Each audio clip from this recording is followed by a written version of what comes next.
Thompson-Nicola Regional District for Thursday, December 12th, 2024.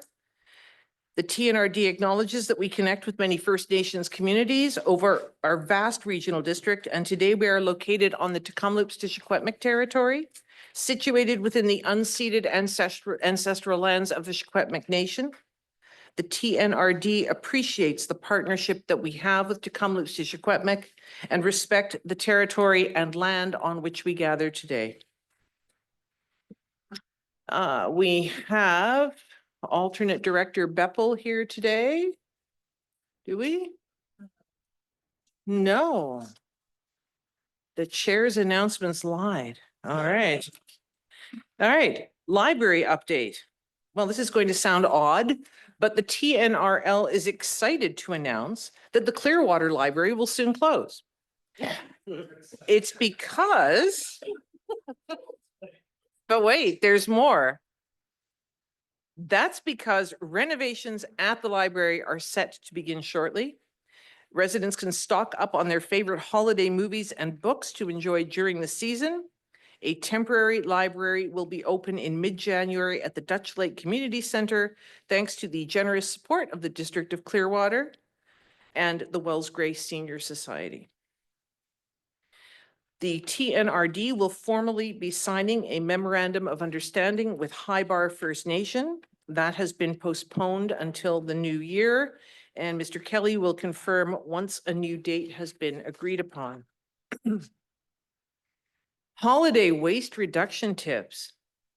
The TNRD wants you to spread joy, not junk, this holiday season. A lot of the things that people throw in the garbage over the holidays can actually go in recycling, including wrapping paper, anything made out of cardboard or paper, plastic cutlery, tin foil, and foil dishes. You can take a lot of your holiday junk to a local depot, including your old light strings, gift bags, glass jars, and styrofoam. Also, real Christmas trees are accepted for free at all eco depots and transfer stations from January 2nd to January 31st, as long as all the lights and the decorations have been removed.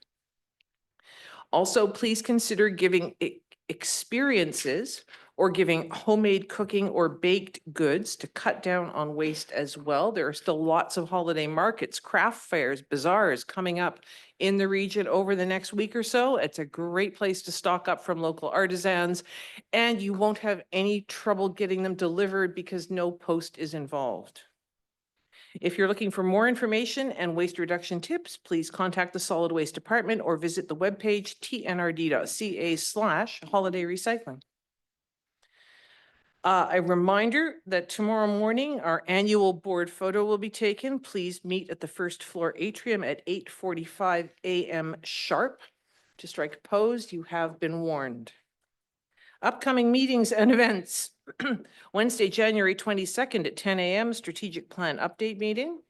Thursday, January 23rd at 9 a.m. Policy and Governance Committee. Thursday, January 23rd at 1:30 regular board meeting. And Friday, January 24th at 9 a.m. Electoral Area Directors Committee meeting. Today in your blue folders, you will find regular mail and a 2025 Thompson-Nicola Film Commission calendar. In the event of an emergency, if the fire alarm sounds, please leave by the safest exit doors, either at the rear of the room or the main entrance to my left. Go down the staircase, exit the building, and assemble in the staff car parking lot at the rear of the Paramount Theater. Do not run or use the elevators. If you have mobility problems, please speak with someone from Legislative and Corporate Services who will assist you. All right, item 4, we do have one item to be deleted from the agenda. That is item 11.1.2. Are there any further additions to deletions from the agenda? Could I have a motion to adopt the agenda as amended, please? Thank you, Director O'Toole, seconded by Director Karpak. All those in favor? Anyone opposed? That's carried. We have the minutes of the regular board meeting held on November 21st, 2024. Director O'Reilly, thank you. Seconded by Director Morris. Are there any errors or omissions? Seeing none, all those in favor? Anyone opposed? That is carried. Just making sure, line there. All right, delegations invited presentations. We have several MLAs here. Is Mr. Millibar here? Yes, there he is. We have MLA Peter Millibar from Kamloops Center, MLA Ward Stamer from Kamloops North Thompson, MLA Lauren Dirksen from Caribou Chilcotin, MLA Rosalind Bird from Prince George Valemount, and MLA Tony Luck, Fraser-Nicola, who will provide us with a provincial update. Have you nominated a spokesperson?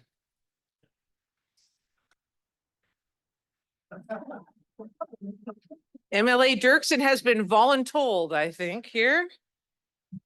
Well, thank you very much, Your Worship. I can see that you guys have a little fun here, and I am happy to refer to everybody as Your Honor except Doug Houghton. But anyhow, it's great to see you all, and certainly happy to chat a little bit about the provincial legislature. I do want to just start by saying that I got your document, of course, the Advocacy Moving Forward document that was sent to me, and I'm sure others have had a quick look at it. I just want to suggest that I think there's nobody that is visiting here today that does not want to advocate for all of you. Certainly there are many challenges, the most recent, of course, and I'm not certain if it's happening in other parts of the riding, but one of the challenges that is current is a regionalization of busing throughout the entire corridor in Caribou Chilcotin.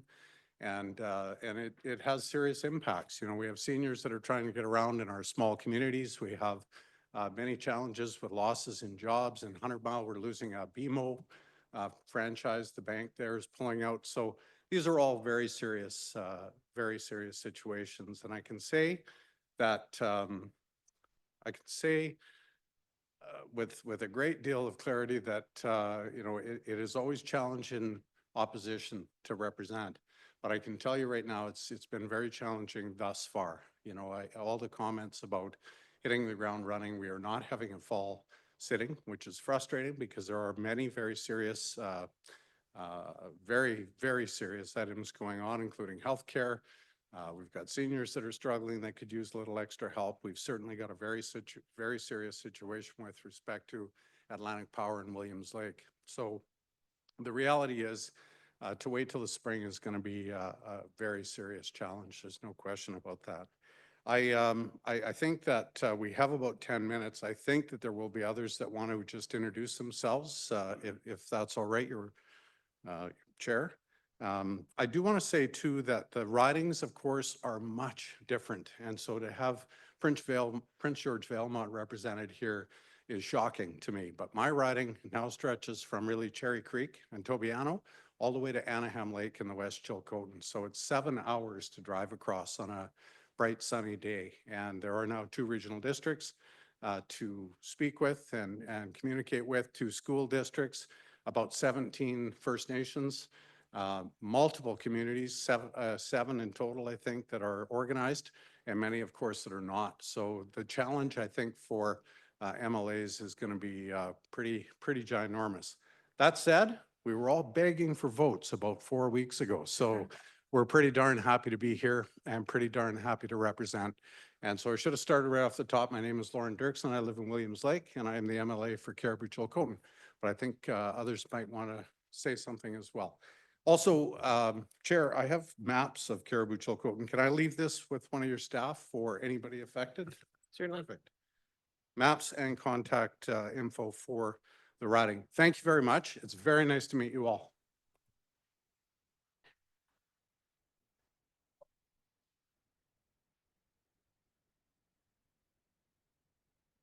Hi, for people that haven't met me before, I want to thank everyone here. Yeah, point of order. Yeah, thanks for that.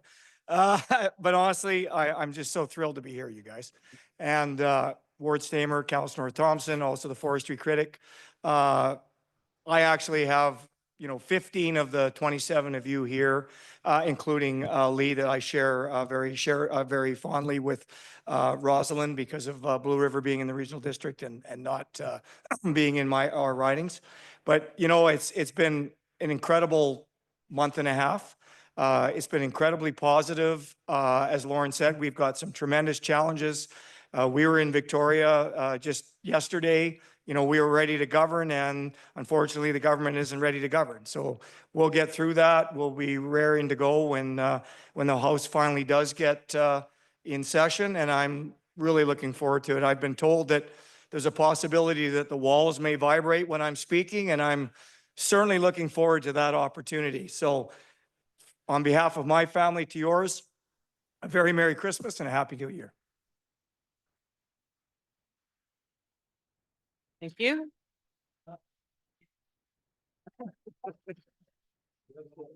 It is the short time I've known Ward. That is the shortest. But well,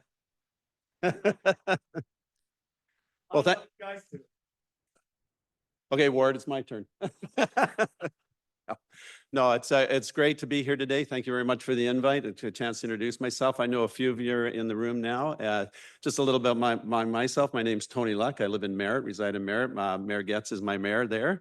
We have a great working relationship so far, I think, Mayor, and really excited about that. I've met a few of you as a TNRD reps here. I have 4 regional districts in my riding. That's how crazy this new distribution is going.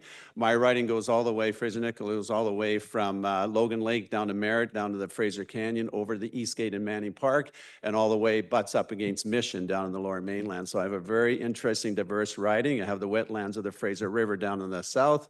I got the canyon lands of the Fraser up in this area, and then up in this, the grasslands of the Fraser-Nicola area. So it's a very diverse riding, but I'm really excited about it. Not so much in the wintertime if I have to drive there, but certainly come summer, we're going to be really enjoying that. I'm going to have a mobile office. I'm going to hook my trailer up and go camp in Lillooet and a few of those places. So we're really excited about getting out and serving this area and the district. So exciting. As Ward and Lauren has alluded to, we got a lot of work to do. There's a lot of things that are amiss in our province. We got to get to work. We were elected as a conservative government, so I think you kind of know where we want to go there. Fiscal responsibility, fiscal management is going to be really important. As I look at some of the areas of responsibility that I've got, I'm going to be the critic for municipal affairs and local government. So I've made some friends already, and I've made some enemies already, probably in this room, as we look forward to making some changes as we move forward here. So I'm really excited to work with you and the regional district. So thank you very much for the invite.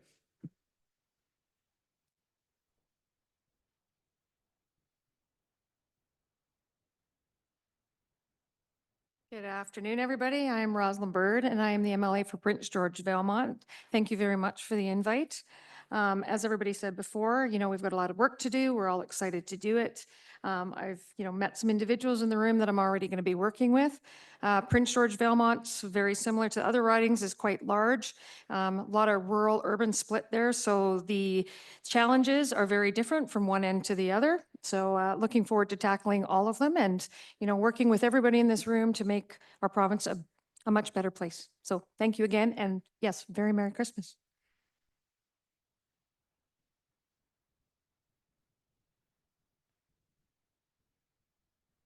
And hello, everyone. Peter Millibar, Kamloops Center. Nice to see a lot of you again. And yeah, my riding is the urban areas of Kamloops North Shore, Kamloops South Shore, and Doug. That's about it. So yeah, with the redistribution, my riding is literally about 100 square kilometers. So when everyone else is talking and they're 15 or 30,000 square kilometer ridings, I don't have much to complain about. And in fact, the area that Doug represents probably has about 4 people that actually live in that area of Knutsford, the way they drew the map. So predominantly Aberdeen over to the CN rail line on the North Shore is my riding area. And yeah, definitely look forward to working with a lot of you again. And obviously, there are challenges, as we heard with Lauren. There's also some very new and imminent challenges that I know are on a lot of people's minds. Things around wind farms, things around that nature that we don't really have a whole lot of information other than what you have as well at this point, unfortunately. That was a bit of a surprise to us as well, around environmental assessments being waived. So we're not really sure what that means moving forward.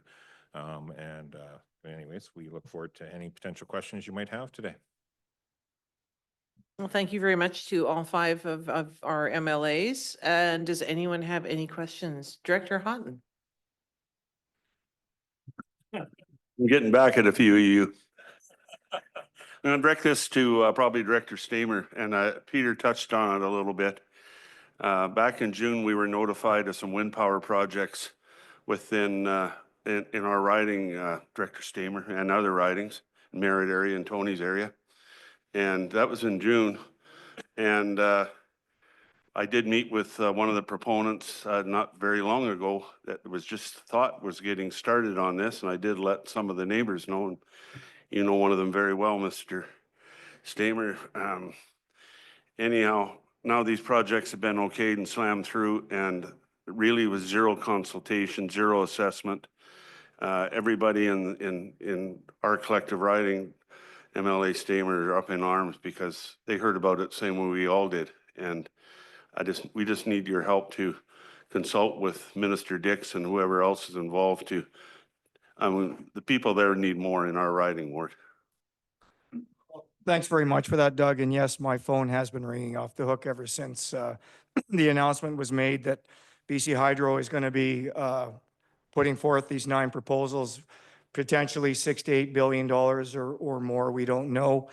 And we were just as shocked as you were when the last line in the announcement was to the effect that we were going to be not having any economic or environmental assessments because we have to fight climate change. And we think that's totally irresponsible.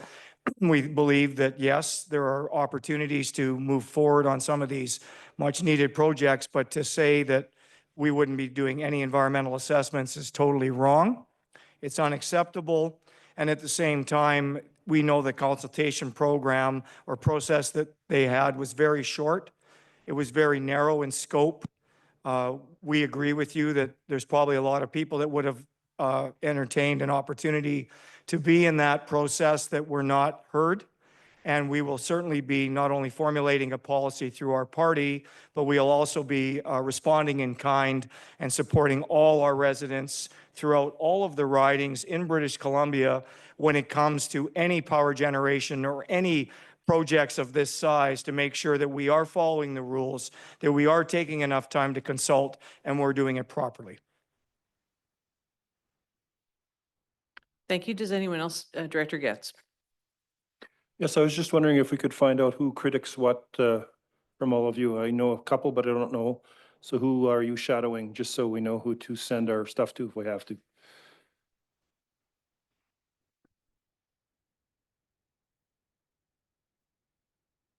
I don't have an official critic role. I will be taking up the role of Assistant Deputy Speaker, but I will be helping with EMCR and also with Walrus Water and Land. And so you can certainly reach me on those files, and I can work with both of the shadow critics on that role. I just wanted to touch on the power thing, if it's all right, Chair. This is something that I'm very concerned about. Director Houghton, the reality is that Atlantic Power in Williams Lake is in harm's way. This is a piece of infrastructure that had we chosen to build that tomorrow, it would cost probably $300 million. It is a matter of contract that will not be renegotiated with BC Hydro. We've come to understand that they potentially, the province is purchasing power from other provinces, certainly America, and potentially purchasing it even for more money than what these companies are looking for. The reality is, I believe there's about 15, 16 of these exact sort of models throughout the province. And so this is very concerning because, you know, something like the Pressy Lake fire, well, it was the Elephant Hill fire, really, that burned through that whole corridor, is currently being cleaned up. And that is what we are using for fiber at plants like Atlantic Power.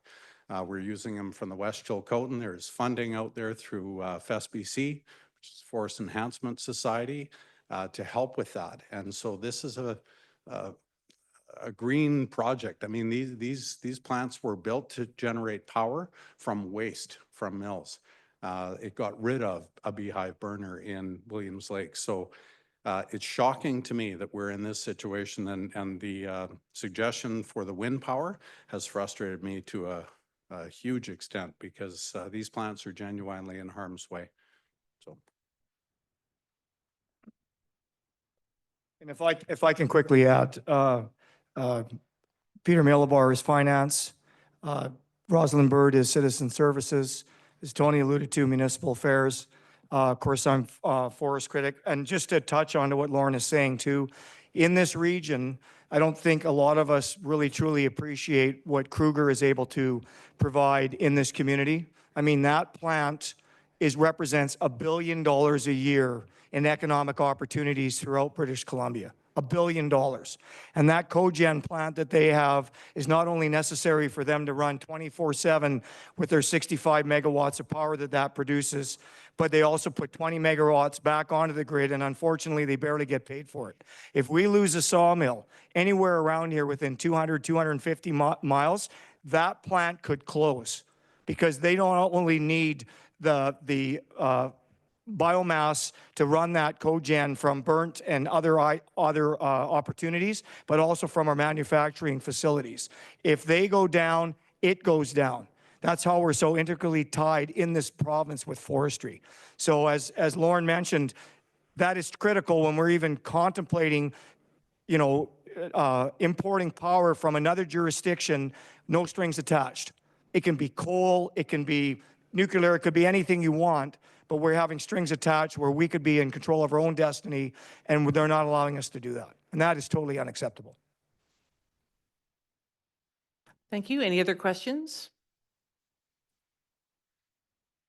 Well, I think it's safe to say we all know where to find you. So thank you for coming here today. Congratulations to all of you. Look forward to working with you over the next however long it ends up being. So thank you all and have a Merry Christmas.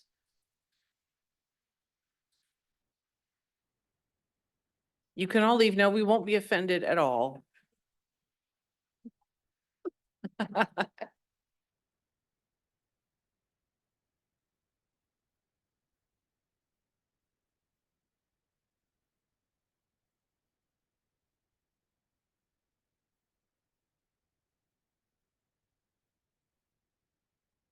We move on to item 7.1, zoning amendment bylaw number 2866, 2024.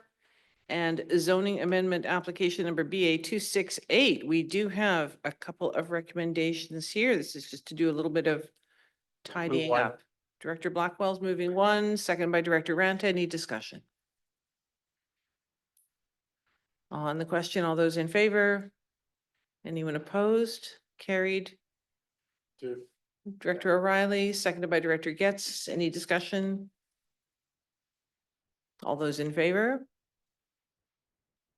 Anyone opposed? That is carried.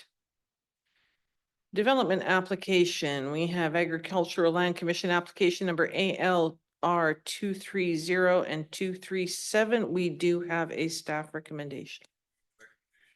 Director Ranta, thank you. Seconded by Director Hayward. Is there any discussion? Director Houghton and then Director Grenier. Just a question. I know Alex is not here. Is there anybody in planning that can answer on this one? It's up in the Cahelty Creek Valley. They're trying to put some land back into the ALR in order to take a piece out. And just wonder the reasoning behind wanting this one refused. For the chair, yes, so the application is for a subdivision. And the owner also applied for an inclusion, basically to sweeten the pot, if you will, to make it better chance of getting approval at the ALC. So it's two parts, two applications. It went to our AAC, our Advisory Agricultural Committee, twice. And in both cases, the AAC was really concerned about the fragmentation that this could lead to. If this property is divided and the neighboring properties are divided, it could lead to further fragmentation of farming through that whole valley. And so as planning staff here, we really rely on the recommendation of the AAC, and that's the reason we've made this recommendation today. Thank you, Director Grenier. Thank you, Chair.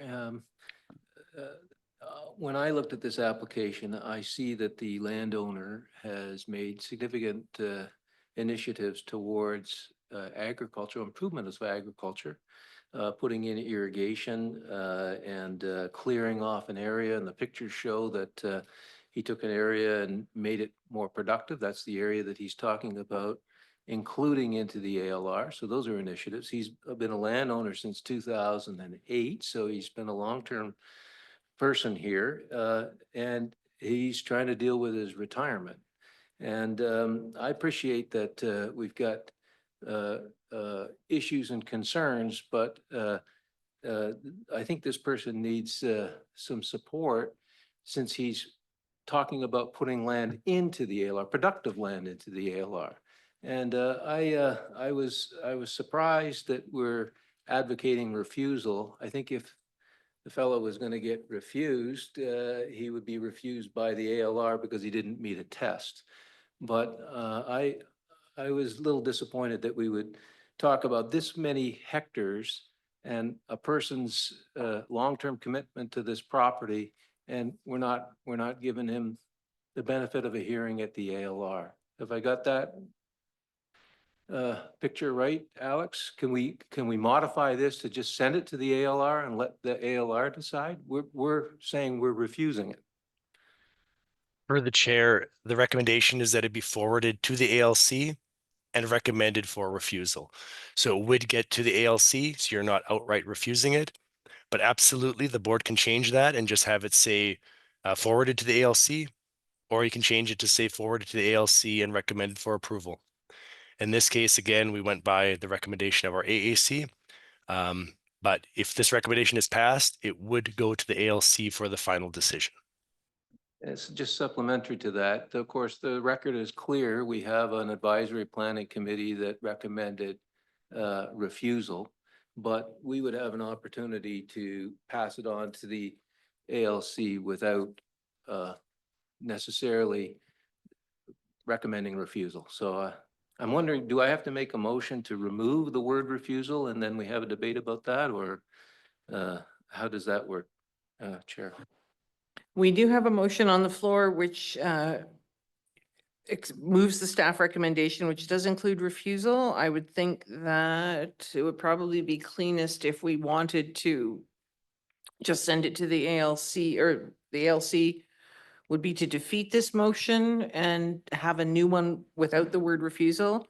Although this goes, if it went to the ALC with our refusal, the ALC can still go, no, we think that's fine. We are not putting the kibosh on it at our level. We're simply saying that we recommend refusal, but it's up to the ALC. They will still make the final decision. And I can understand how you would want maybe it to be more neutral when it goes to the ALC rather than have that. On the other hand, would the AAC's report and considerations be included regardless of whether we recommend refusal? Because I would hate to see the work of the AAC completely negated, because that would seem to be us overruling them completely and saying, no, twice you've recommended refusal and we're not going to listen.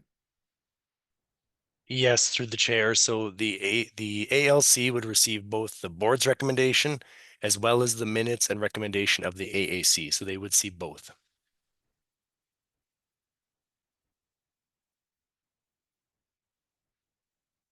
So so we do have a motion on the floor. So we can vote to defeat that motion. And then if someone wants to bring in a more neutral motion that just says that this be forwarded to the ALC full stop, then we can do that. Director Hayward.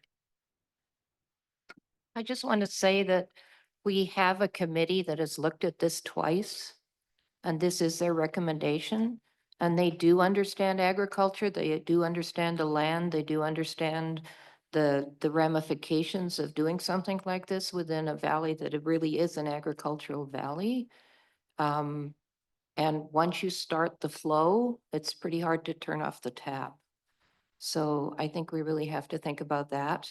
That Lewis Creek Road Valley is very strong agriculture. And there are many folks out there who are wishing to be into retirement and so on and so forth, but they have not put in a subdivision. So be very careful on what we do here. And I think we need to follow what our committee has put forward, because they're the ones that have sat down and done the study, and they've done it twice. So all we're doing is moving forward with putting it on the floor to to the provincial end, which is, it comes up to them anyway to make the decision. Thank you. Anyone else wish to speak to the motion on the floor? All right, on the motion, which is that the ALR 230 and 237 for a subdivision and inclusion of a portion of 5051 Heffley Lewis Creek Road be forwarded to the ALC and recommended for refusal. All those in favor of that motion? Anyone opposed? Director Grenier? That is carried. Item 8.2, temporary use permit number TUP 75 in Cherry Creek. We have recommendation, Director Thorpe, seconded by Director Newstader. Discussion. Director Grenier. Thank you, Chair. I drove by the site yesterday to see there's 2 open pads. It's behind a fence that's blocking from the highway. I think if it can house people on a temporary basis or on a full-time basis, whatever the opportunity comes along, I think that's a useful exercise, and I don't think it's a burden on, I think it's a benefit to the community. I would be supportive.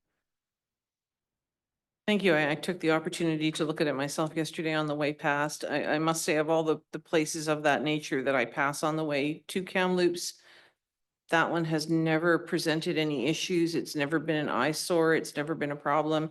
And I would also like to thank staff, Mr. Kraus, for providing as background for this, and Ms. Oram for providing, I thought, a very good, very thoughtful overview of the many and increasing and complex challenges surrounding RV usage, RV residences.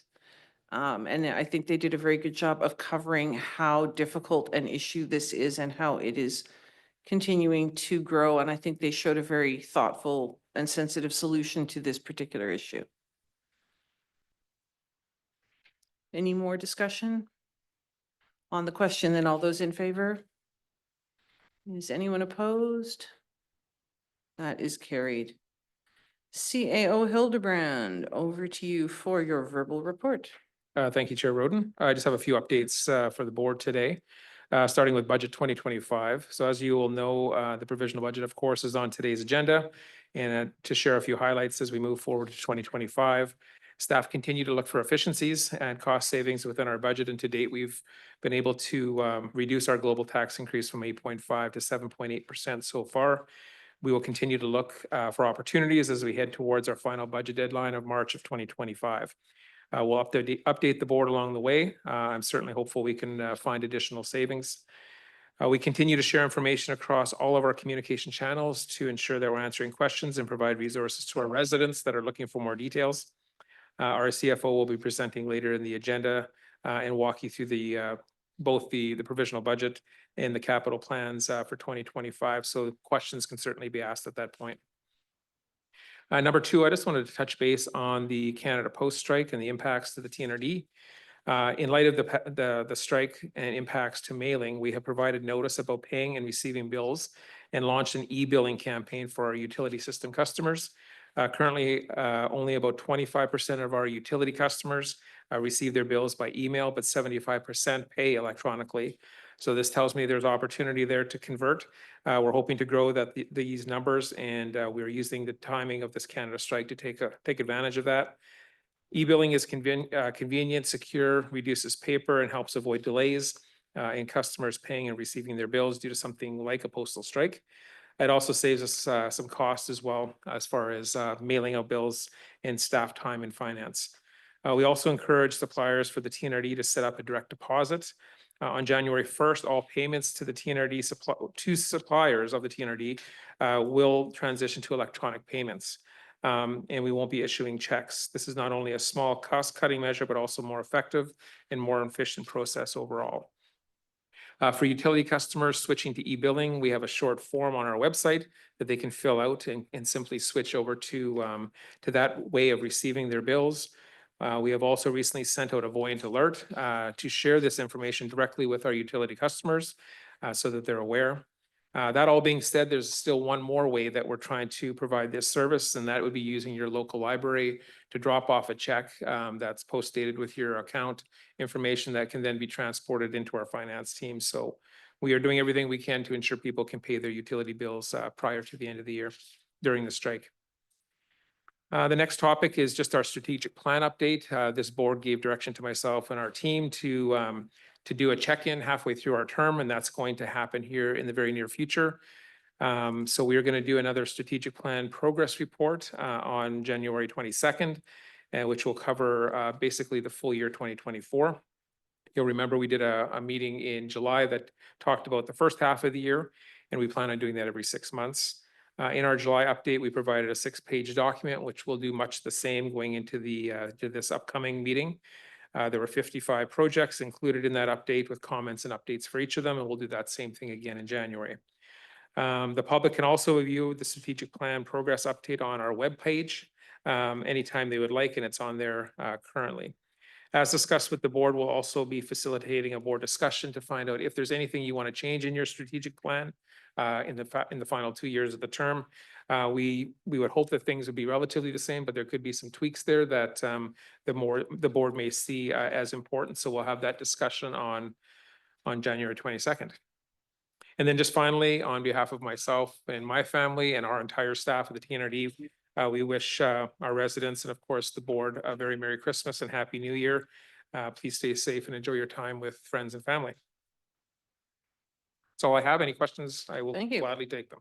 Anyone have any questions or comments? Director Sao. Thank you, Chair. I'm just wondering, with Alex being online there, is development services facing any significant cost increases as a result of the Canada Post strike? And other regional districts made me aware in their area, in lieu of mailouts, they're having newspaper publications as a replacement for mailouts, and that's increased costs a lot for them. I'm wondering if that's made any impacts for us here. Thank you. Through the chair, it's starting to, yes. The requirement is to mail or otherwise deliver. So in some cases, we can hand deliver to property owners. So we've had building inspectors or other staff who are in the area actually hand deliver notices. But where it gets costly is when we have out of town vacant property owners. And if we have to courier all those to out of province, in some cases out of country, the cost can add up quickly. So it hasn't quite hit yet. But in the new year, we'll have to come up with a game plan, certainly. Thank you. Any other questions? All right, we move on to item 9.1.2. We have the housing needs report. And as noted in the staff report, all local governments in BC are required to have a new interim housing needs report in place by January 1st, 2025. In order to meet this requirement, TNRD engaged the services of Urbanics Consultants Limited to prepare a regionally coordinated housing needs report for the 10 electoral areas, as well as 9 participating member municipalities. Joining us today via Zoom is Brendan Daw, Vice President of Urbanics Consultants, to briefly walk us through the findings and answer questions as the subject matter expert on this topic. So Brendan, please take it away, and nice to see you again. Greetings. Thank you for having me. Happy holidays. Merry Christmas to everyone. So yes, I am Vice President of Urbanics Consultants. We have conducted a very large number of these studies on behalf of many communities in British Columbia and a bit further afield. So I'll just dive on in here.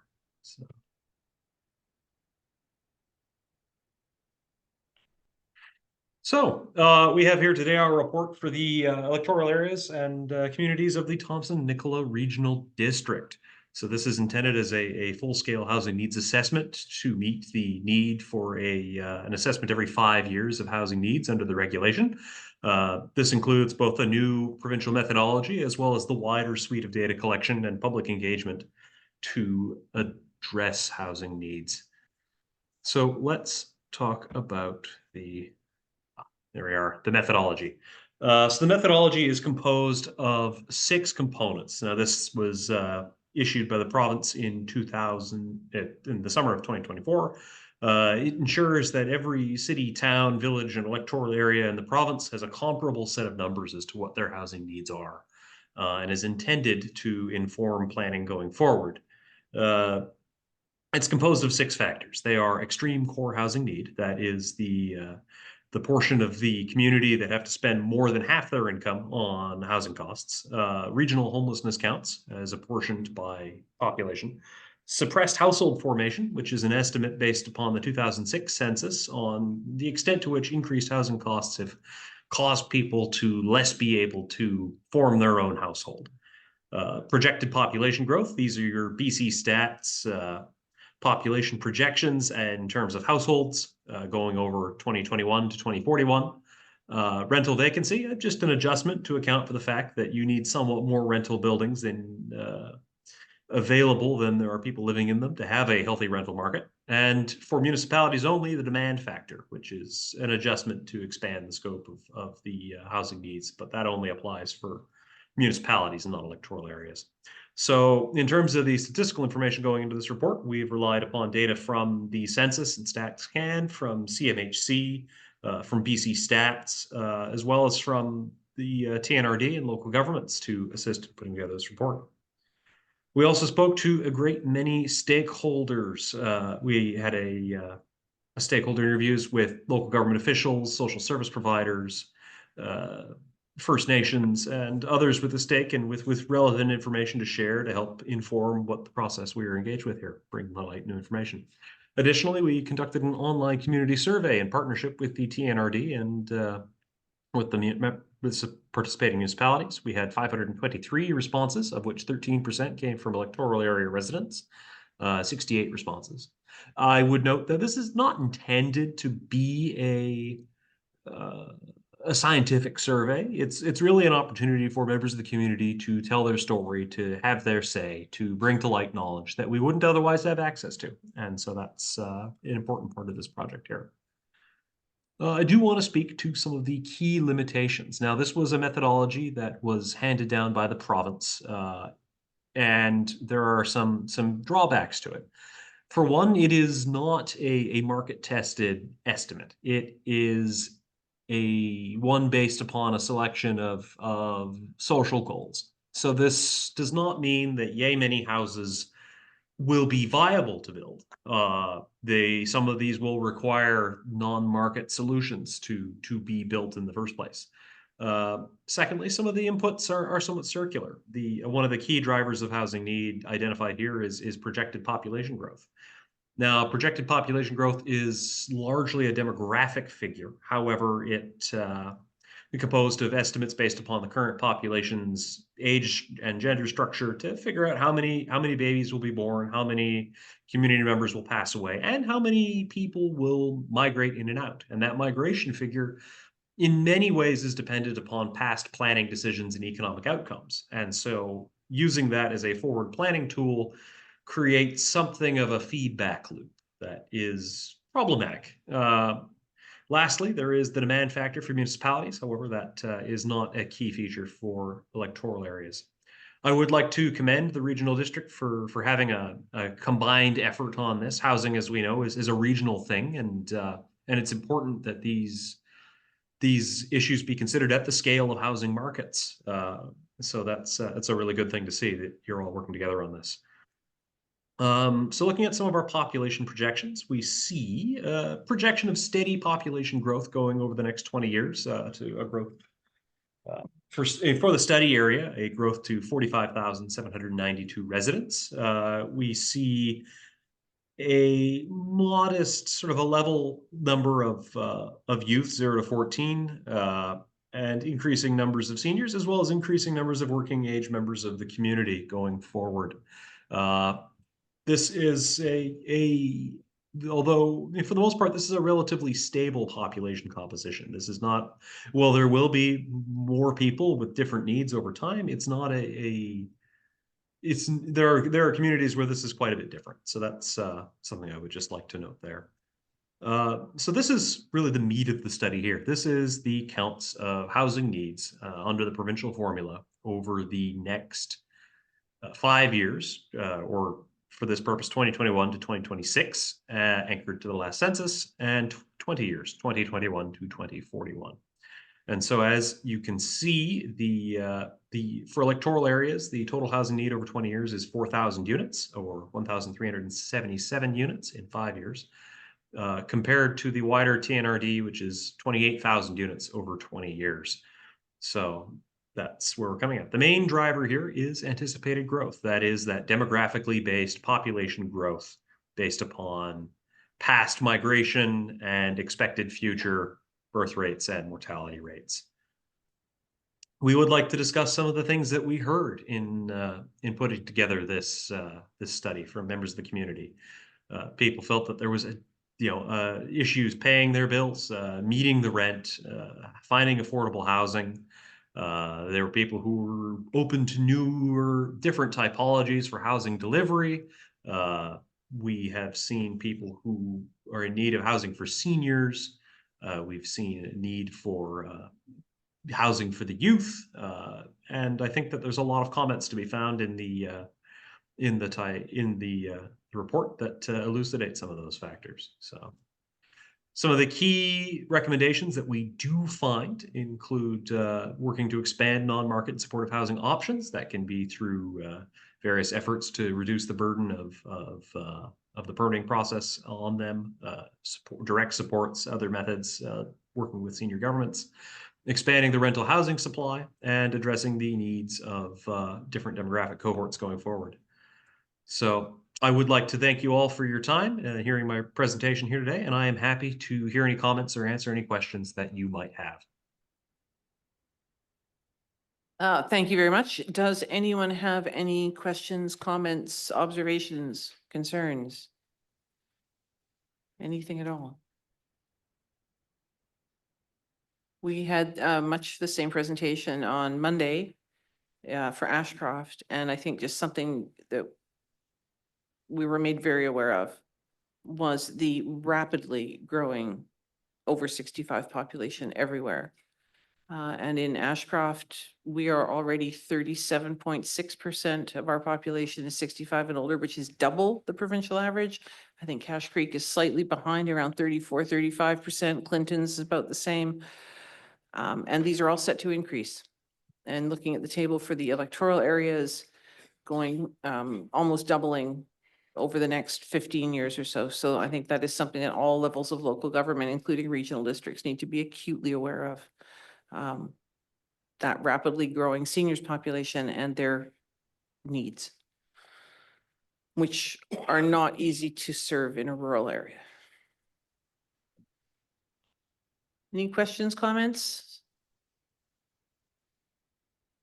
All right, well, thank you very much, Mr. Daw, for your presentation, and Merry Christmas. Merry Christmas. All right, we do have a recommendation regarding the housing needs report. Thank you, Vice Chair Smith, seconded by Director Smith. Thank you. Comments, questions? All those in favor? Anyone opposed? That's carried. Item 9.1.3, Regional Growth Strategy Monitoring Report. We do have a recommendation. Director O'Toole, thank you very much. Seconded by Director Thorpe. Questions and comments?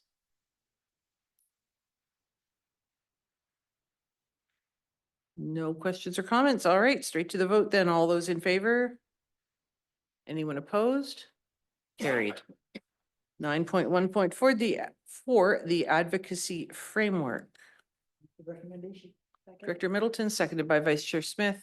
Discussion on the advocacy framework.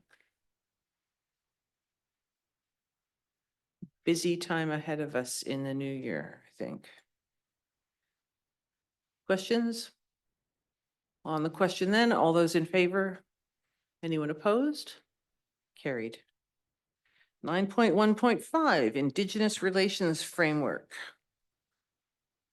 Director Hall, seconded by Director O'Toole. Any questions or comments on this? Thank you to Mr. Kelly for his work on this. On the question, all those in favor? Anyone opposed? That's carried. 9.1.6, a correction in the search and rescue grant applications. We are giving more money to Kamloops Search and Rescue. This is the way we want to see these things go. So we do have a recommendation. Director Middleton, seconded by Director Houghton. Thank you. Discussion. And that still leaves us about 8,500 rolling over into the money there for the spring 2025 intake. On the question, all those in favor? Opposed? Carried. 9.1.7 Dangerous Dog Control Service Amendment Bylaw 2865. Who would like to move the first recommendation? Director Thorpe, seconded by Director Smith. Discussion? All those in favor? Anyone opposed? Carried. Recommendation 2. Move to. Vice Chair Smith, seconded by Director Stankey. Thank you. Any questions? All those in favor? Anyone opposed? Carried. 9.1.8 Recycle BC Contract Award. Director Houghton, seconded by Director Grenier. So this is recommendation number 1. Does anyone have any questions, comments? On the question, all those in favor? Anyone opposed? That's carried. Recommendation number 2. Director O'Reilly, seconded by Director Ranta. Anyone have anything to say on this one? Director Blackwell, now's your chance. I know you want to. No. I'm just thinking if we feed people turkey lunch every meeting, we'll get through them very, very quickly.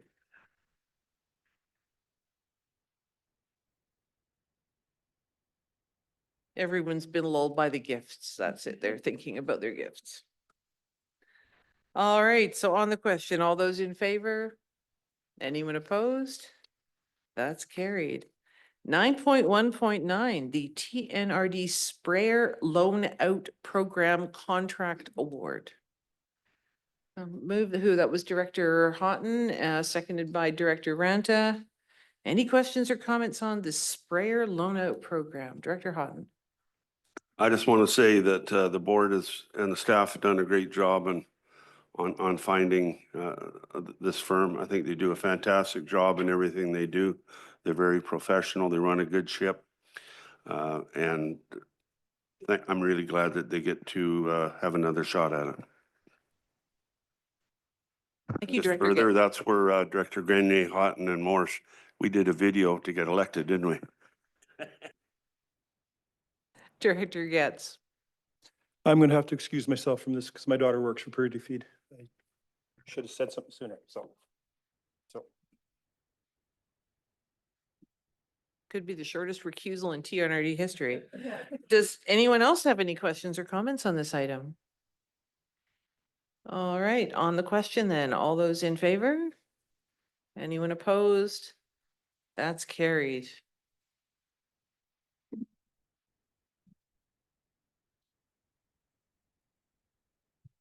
Welcome back, Director Getz.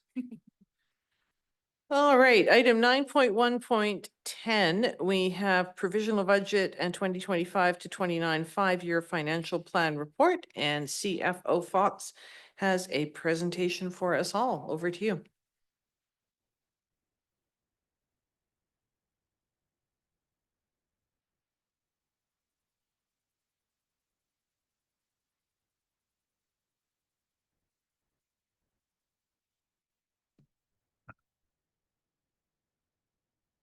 Thank you, Chair, through to the board. So we had in November, at the beginning of November, a 2-day session on the board, the budget workshop.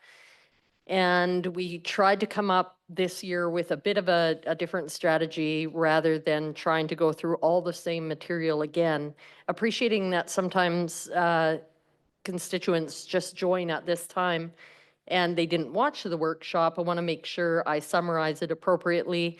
I know after the last workshop that we had, there was a question that came in just in regards to presenting on the 5-year plan. And I was a little surprised because I literally give the board every bit of information I have for 5 years, almost down to every number. And it can be a bit overwhelming, but I didn't think they would miss over the 5 years. So Anyway, there is a 5-year plan there, 5-year trajectory of tax implications.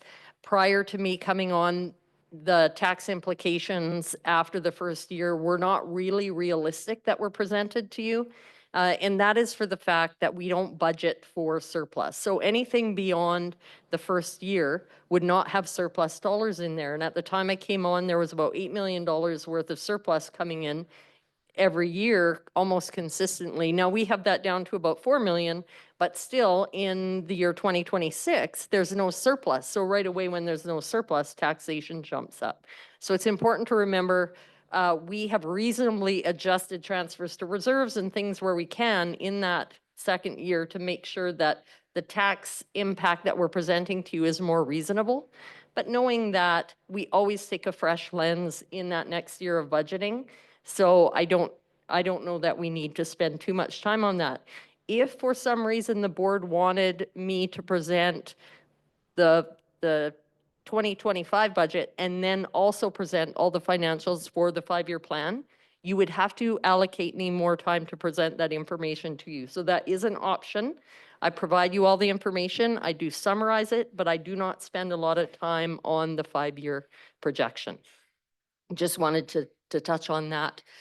The changes from the draft budget to this provisional budget, there are new updated actuals that affect our projections. So in every service that we have, about 122 services, you can imagine, we're projecting out what we think we're going to spend by the end of December. So when I reran that to do the provisional budget, some of those projections shifted. What we tried to do was make sure that we adjusted anything to bring you back what you had actually approved or allowed us to move forward with from the draft budget. Also, I have highlighted within the report some changes, and we'll go through that just very briefly. What I do want to spend a little bit of time on today is on the capital plan, because through the budget workshop, we actually did not get a lot of time to talk about capital. So what you could expect typically in a year is that that budget workshop would be a very full run through of everything that we're bringing you, including capital. And we also talked about surplus. At this provisional budget, we would just re-summarize the information, and I would talk a little bit about tax implications, which I'm going to do. When I bring the budget back to you in March, we would highlight any changes that happened from the provisional adoption to the final, remembering that year-end final actual results would be built into that budget. And there will also be BC assessment values to take into consideration. Those changes, although it doesn't change the amount we need to operate, what it changes is my explanation of how much of an impact that is to each of our constituents. As I'm going through here, if there are questions that you have, please certainly bring them up. If there are items that we can deal with at the end, if there's any motions, typically it's nice to be able to run through all the information prior to the board making motions. So we would just have that jotted down if there are questions that we need to bring up at the end.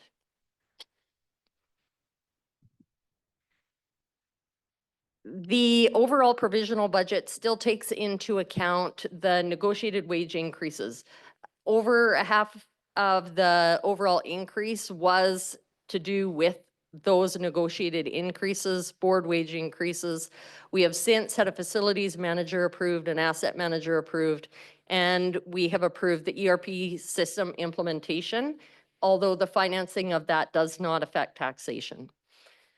Some notable changes overall, as we told you during the draft presentation, was that there were some inflationary cost increases that were included in there. There was a reduction of surplus, which means that taxation in some cases has gone up, and we have to make sure that we're transferring enough to the reserves to support that 5-year funded capital plan. One of the things that is not included in this budget coming to you is you have approved a reserve policy. That reserve policy has minimum and maximum amounts for reserves that we're going to try and target. that overall plan is not built into this financial plan. I did not have time to come up with the financial strategy for that. And within that, my plan is to, by the 5-year mark, well, next year, present you a plan that would have a 5-year contribution schedule to try and get us to those balances that we're targeting within those reserves. There were changes in revenues that we had to deal with in regards to a reduction in solid waste revenue, as you guys heard and had a presentation on, as well as development services due to the decrease in development. There was an uptake and increase in recycling revenue that we have included. And there is, we don't talk much about it, but we have an approved utility fund service new fee structure that is in place. So those fees in the utility funds are going up. Those are user fees, they're not taxes. So when I talk about the tax increase, it does not include what is happening in our utility funds. Overall taxation was 27 million last year. We're looking at 29 million this year. You can see the differences between the municipal electoral areas and specified areas. One of the interesting points, and I want to make this because it did actually come up after the board received the provisional, is the split between municipal electoral and specified in our overall grand total. It's interesting if you were to go and analyze that, because in the municipal portion, Kamloops is part of that. And the first thing that happens is our assessment values come in, and all those assessments for each of the areas is added up. And any of the regional costs that Kamloops and everybody pays into are divided up by assessment values. So when those new assessment values come in from BC Assessment, right away your portion of the pie is probably going to change slightly based on how your assessment values change. For an example, last year, Area B's assessment values jumped up quite high because of the pipeline. That actually had an adverse effect to you all, where all your guys' portion of the pie went down, where theirs went up. Kamloops benefited from that as well, where theirs typically isn't going up and down very much because they make up 60% of the assessment values. It's really important to remember that, because any of the regional costs that get paid, 60% of that is coming from the city of Kamloops. And why that's important is because some of the reductions that I've brought into the provisional, say for an example, if I reduce $100,000 from general government services, $60,000 of that savings will benefit Kamloops because they pay 60% of those costs. So it's important to remember that. The overall grand total, the 29 million, Kamloops is 30%, just over 30% of our overall requisitions. So sometimes those two numbers are getting confused. So I wanted to point that out, but you can go into the detail of the budget document and you can see all of that laid out. And if you don't know where to find it, please let me know. I have tried to break up the attached budget documents in a way that made it easy if you were a light financial budget reader, or if you're a very detailed, heavy financial budget reader. So you've got the summary up front, you've got the departmental budget. The departmental budget will really help you if you want to go look at a specific service and what those service costs are. Then you have the capital plan. Within that capital plan is the reserve balances at the end. Then there's the tax implication budget package or attachment. And I find that is the one, especially the electoral areas, like, because that shows the menu of your services. And it also gives you, what I've included are the infographics that were created. And this is my last little ability to plug for this. We won an award for this. Go use this stuff. It's great stuff. You don't often get to say that. I got to say that. So it's in there. I think it's really helpful for your staff at your municipalities when they're doing their budgeting, because they can go into there and they can see the amount. I know it's always a concern because we do our budgeting first, and then the municipalities have to use our number to build their budget and their tax rate. So that information is there, and we have let them know that as well. This is an overwhelming document to look at it on the screen, but there is a breakdown of this where I'll go into this in the tax implications section a little bit more in detail, but what I wanted to provide you right up front is that this shows the residential impact for your areas based on the assessments we have right now. So if you want to know what the impact of your increase is on your resident, you're going to go to this sheet and you're going to look up at your area and you're going to be able to see what it is per $100,000.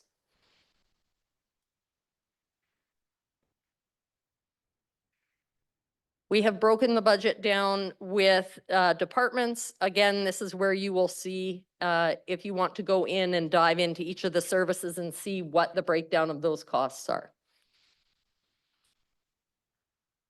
The taxation requisition, and I've just brought up the city of Kamloops. So this gives you an example of those general services up front, which are the regional services that Kamloops is paying a majority of those costs.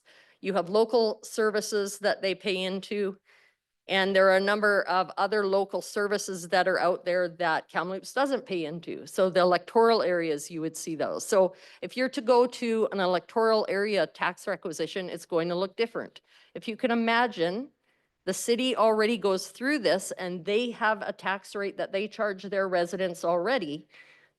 When we are looking at the city of Kamloops, this is a portion of taxation they're paying on top of their city taxation. The electoral areas, this is it. So they have a larger menu of items or services that are being offered within those areas. So you have general services, local services, and electoral area services. What this doesn't include is your specified areas. So remember that you have fire departments, different things that where you could go on the map and draw a circle around that area, and just the residents in that area pay for that service. That's a specified area service, and you'll see those listed separately within the package. This is the infographics, which is really good to communicate to the residents. And it shows by resident per $100,000 of assessment value, what you would be paying for that service. Remember, this all changes. We update this. This used to take weeks to create and change. We can do this in a few hours now, but we're updating this and giving this to you every time we do a budget presentation. So we've given you one during the budget workshop, then we do all our numbers. We give you another one. Because we find that they're really beneficial and everybody likes to kind of refer to them. So we are taking the time to update those for you. So when the final budget comes, you'll get another one that's updated that should shift slightly based on new assessment values. This is a specified area taxation. And this is how it looks for the municipalities. So it's got a little bit of a different look to it. What I want to point out, and we've kind of committed to and said we were going to bring a motion to the board to specifically have you support the moving of reserve funds into operations to subsidize taxation. So what we have is essentially you would be looking at a 12.2% global taxation increase, but we are bringing in 4.4% of reserve funds to offset those costs. So that is why we've asked the board to make that motion, or we would have been bringing you a 12.2% tax increase. And to be, I guess, transparent or fair, when I'm reaching out to many of the other regional districts and municipalities, they are coming in at the, I've never actually witnessed this before. This is a first for me in the past 3 years of the taxes that we are seeing challenge across the board. So we're very aware of that. So some of the things, and I would expect what the board wants to hear from us is how are we looking at maintaining and managing costs going into the future? Because I know I get asked that all the time. Tax rate increases. How can we keep asking our constituents to pay these higher tax rate increases? I can tell you we're having very strategic conversations at this side of the board at trying to look at ways to do things more efficiently, more effectively, doing more with less. Our hope is that the implementation of the ERP system will change the face of the organization and the way we are able to operate. We have already actually made internal adjustments that have reduced costs from what you guys have asked at the budget workshop. We were able to bring you cost reductions to this draft budget that we're happy to be able to accomplish. We're looking at shared services models so that we can kind of look at capturing economies of scale with other municipalities within the TNRD region that struggle with the exact same things. So we are working together, and it's really, I think, precedent setting. I think it's a great way forward, and I think we're doing really good work with our CAOs and our CFOs within the region to try and address this, but it is a very large issue. So we know you're challenged with it. Please know that as a staff, we are trying to find other ways of bringing things and the services forward at status quo, and knowing that we're challenged with cost increases that have been quite unusually high. I went through these already. Oh, hey, let's just see here. I've talked to most of the stuff on here. However, just to touch on a few things, change from the budget workshop to this draft budget. We did go in when we reduced corporate and legislative wages. There was an increased transfer from reserve surplus revenue to cover the ERP system, which helped reduce the taxation. We reduced the library transfer to reserve, capturing over the 5-year plan that we do have reserves that we're looking at repurposing there. So we were able to do that to find some savings. There was a change, but it had a nil effect of bringing in the asset management grant, which we found out we were approved for, and the matching gas tax, community works funds money. So it really is just a revenue in and an expense out, but there was a change on the budget. We did decrease the general transfer to reserves where we thought we could.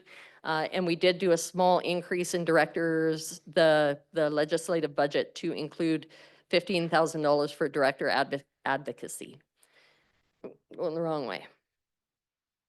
We wanted to, because we did not bring separate reports for these things to the board, we wanted to just be transparent with some of the changes that we did also look at that really affect the electoral area and the director. But knowing that a director doesn't necessarily make the call or the decision on finances, we wanted to make sure that it was transparently communicated to the board what changes were happening.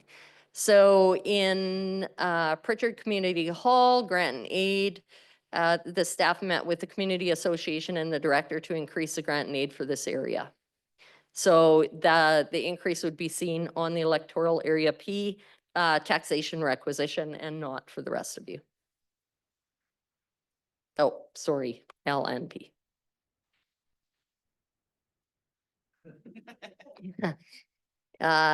Savannah Community Hall, Area J, grant and aid, and same thing, the grant need for the community association was increased by $6,000.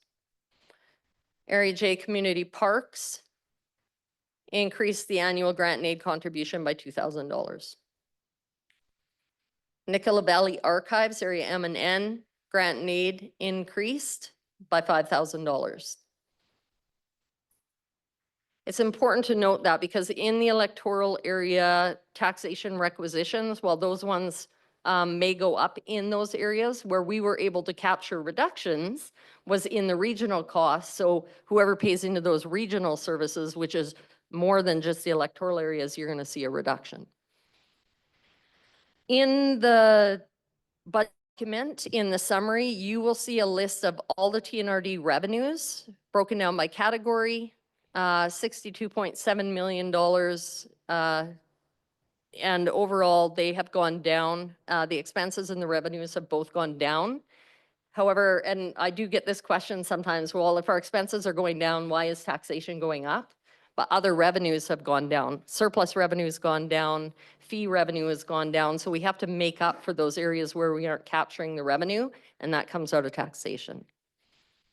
You will also see it broken down by expense, which lots of times is a popular area where people like to go and look for the overall TNRD. But again, doesn't mean they are broken down by service as well. And you would just find that the revenues and expenditures offset one another, which is the zero-based budgeting. I'm not going to go through detail the departmental summary, but I do try to break out the general fund from the utilities fund. So throughout the report, you should be able to see the utilities fund, parcel tax, any items like that broken out through the departmental summary. We show you the difference in the service expenditures for the utility services by service. And we also show you the financials by category for the utility fund. I want to point out, I haven't brought it up here today, but a suggestion. So within the report, within the departmental summary, I have also included a surplus report. And what that surplus report does, and we talked to it during the budget workshop, is it shows the revenue and expenditure, the budgeted revenues minus the planned expenditures. And what we have agreed upon is trying to hit a 10% target of surplus dollars. If we have not hit that 10% target, and for some reason we have more surplus than we intended through the plan, we have provided you explanations within the report. If the board, for some reason, does not support what we have done with those excess surplus dollars, we would leave it up to the board without being given additional time to run through that report with the board in detail. I've provided it to you. If you need to take time and go through that, we have till before final. I would suggest at least a month prior to final budget if you wanted something to be changed within that. But I wanted to point out that it is in there for you to look at, and staff have went through and provided comments to what they've done with the surplus. Typically what we're doing is if it was for a specific project, we will transfer the surplus to the reserve and use it for that specific project. If it was not, and if it was just in result of operations, typically it's just getting carried over and either reducing taxation or inflation and different things like that are taking it up. The capital plan is an area where the board has not spent too much time yet. The capital plan is provided to you in many different ways. So I've given it to you in detail. It's by department. The other new thing that we did with Austin's help is we were able to break that down by area. So there is a report in there that's new that you could go look at area J or area P, and you can see all the projects over that 5-year plan, all the capital projects within your area, which I thought was a neat way to look at it. There's also a funding breakdown of how the projects are being funded within that document. It's quite detailed. We do analyze that as a staff. We go through that. It was the second year of us having a 10-year capital plan. We're getting better at the 10 years, but still the 5 years is the better outlook. And if you were to go back again prior to me starting, they would present to you 1-year capital plan. After year 2, there was a couple of carry forward projects, and then there was nothing. So we've come a long ways. It's a funded plan. We're funding our reserves better and planning that out. But if you were to take money away from the reserve, we would at the same time have to look at our long-term capital plan, because our capital plan is relying on those reserve funds to fund it. So it's not as easy as just taking money away and saying, okay, we saved, and we intentionally don't have to transfer reserve money in there to save on taxation. There is actually a funded plan that's attached to that. So right now, and this can get confusing as well, so I've tried a different presentation of this. So we have 2024 projects that were previously approved by the board. Those are the 2024 carry forward projects. So what happens is if we don't spend on the project, we don't use the money. So we don't take the money out of the reserve unless we've actually spent on the project. So what will happen at the end of 2024 is those projects that were not completed will move to 2025, but that isn't new funding requested. That's funds that you previously already requested. We are getting better, and with the addition of the facilities manager, and the asset manager, I think we're going to get much better at our ability to complete the projects that we've committed to. And in addition, we're getting better at planning those out and spreading them out a little bit more. So I think we're going to see that change over the next year or two to, I think, a better plan that's more realistic. 2025, we have $12.2 million, and then you can see the trajectory of planned spend over the next 5 years. You can see the matching funding, where funds are coming from, and with the system that we've developed and that Austin has spent numerous hours creating, this is really available quickly to us now, and almost in real time, the board can go in and see what they have spent on discretionary grant funding, and we can do the same with the community works funds and the projects that they're spending. And I think it's all available there for everybody to see. So you could go in and see what projects are being spent out of what areas. Again, overall $26.4 million.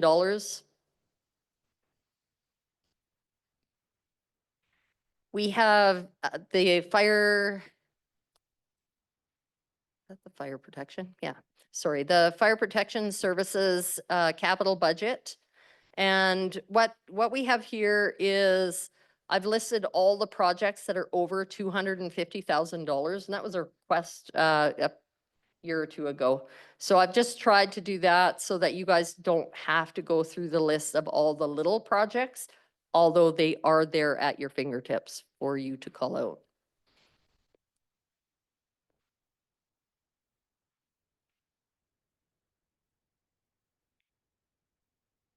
What I would ask is that if there is any project, capital project that the board would like to discuss or ask questions about at this time, this would be the time to do that.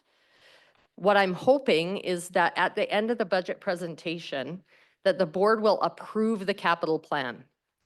So in March, we will bring you a 5-year financial plan bylaw that will include any amendments or any updated numbers for the capital plan. But having an approved capital plan rather than a provisionally approved capital plan gives us and the staff more ability to act on the costs that we've captured and to secure tenders and RFPs at the beginning of the year, and then those items are not put on hold. That's what we did last year. It seemed to work okay. There was no real concern that came forward, and I would just open it up if there's any questions on the capital or that process at this time. All right, thank you very much. Does anyone have any questions, comments? Director Laird? Thank you, Madam Chair. I would like to add our Pioneer Park to the 5-year capital plan. It's a shared expense between Area M and Area N. What we did talk to Jamie about this, and what we're looking at is upgrading and replacement of equipment, as well as some landscaping. And we have projected $20,000 a year for the 5-year plan. And as we work through the what is required, is this the time I should ask for that? Through the chair, I'm just pulling it up the budget right now. We do have this incorporated in the capital plan. You're just not seeing it up here because it's under the 250,000 threshold. So the upgrades that are scheduled for next year is a carry forward of what was in the approved capital plan from last year to the tune of about $60,000. Yeah, I realize that, but what I'm asking for is to add $10,000 a year from Area M and N for equipment upgrading and equipment replacement and landscaping that wasn't in the 2025 plan. The 2025 plan is basically being funded from we had funds left over because we didn't spend it all on the previous amount costs. Cost came in lower, approximately $60,000 lower than the estimated cost. So that's being spent this year, 2025, for equipment, for upgrades in the park now. The funds would come from our Community Improvement Fund. It is a TNRD owned park. And we're asking to spend funds on that and have it in the 5-year plan. Thank you, Chair, through to Director Laird. I just want to clarify for my understanding, so typically what would happen is we would do an increase to that service area's requisition to tax and then do a transfer to reserve and add a plan that the staff would then work with you on to capture what those items might be. Are you requesting us do that, increase the service requisition, which would increase the taxation in that area to collect the $10,000? Just want to make sure. However, the process works, I'm not familiar with that. But the grant aid should come from our Community Improvement Fund. Because it is a regional TNRD, not a regional, it's just a TNRD owned park. I can ask. So through the chair, just a point of clarification. So the request is to add $10,000 to the capital plan per year, starting in 2026 through to 29. Is that correct? Yeah. For upgrades to the park, Yeah. details to be determined. One of the things that we did discuss, where the equipment, playground equipment is, it's currently shavings. And according to the health ministry, we have to remove those shavings every 3 years. It's quite a substantial amount of money, and it's for basically meeting health requirements. We've replaced them, I think, a year ago, so they need to be replaced in 2 years from now. And what we're looking at doing is putting the rubber matting down that you see in all the parks now. It's a lot nicer. Actually, instead of shavings, you have a nice solid, well, I guess I don't know the name of the matting, but you see them in all the parks now. And that eliminates ever having to spend money taking shavings in and taking shavings out, because you have to remove all the shavings and then you got to put them all back in again. And it's only good for 3 years. So that's one of the items that I'm asking them. And we've come up with, it was approximately a $60,000 item just to do the one area. So that's one of the things that I'm wanting to look at. And you wanted $10,000 each from areas M and N, so 20,000 in total And then from the Canada Community Building Fund. Yes. Okay. Thank you. So I think at this point, we can add that prior to it coming back for final. And then I would just ask that Jamie will probably work with Director Graham and Director Laird to make sure that we have the projects identified. Typically, the projects that are included on there we're aware that the Community Works Fund covers the funding that we put on there. So there's a little bit of work, but as long as everything goes smoothly for that, we can bring that back for final if the board is comfortable with that. Anyone else have any questions, comments, suggestions? Director Grenier? Thank you, Chair, and thank you for the presentation. It's getting easier and easier to follow where the numbers are, so congratulations to the staff. I see that since our budget workshop, we were able to achieve a 2.7% reduction for the folks in the city of Kamloops. They're down from 8.18% to 5.6%. And I think that'll be welcome news to city of Kamloops taxpayers. The electoral areas at the moment are at 9.29%. And this is the only budget that electoral people deal with. To get down to 5.46%, which is what the city of Kamloops is at now, requires $450,000 of savings. So I would ask that that staff between now and the final budget see if they can find $450,000 of either savings or appropriate use of excess reserve funds or some combination so we can get electoral area taxpayers down to 5.46% from 9.29%.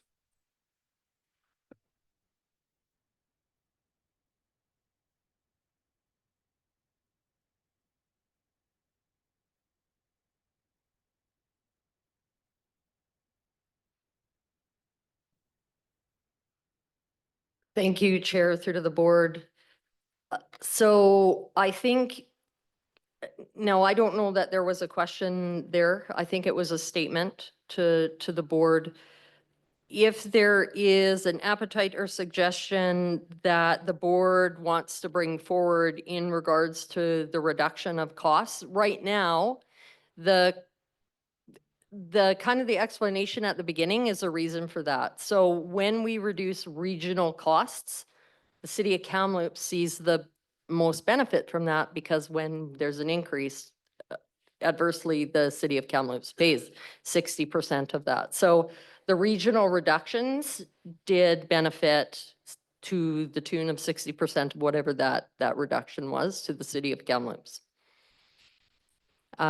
Unless there's a motion from the board of where you would like staff to target for those reductions, we did go through and further increases were added to the different areas, and that's where I kind of jumped back to. So the electoral areas being a little bit of a different game because there's so many services specific to those areas that you guys have control over. If there is, and we have not had any conversation that has come forward with suggestions anywhere else. The larger costs are solid waste, library services, general government services, all of which the board has supported to this point. So if there are other areas that the board would like us to target, certainly would be the time now to bring that forward.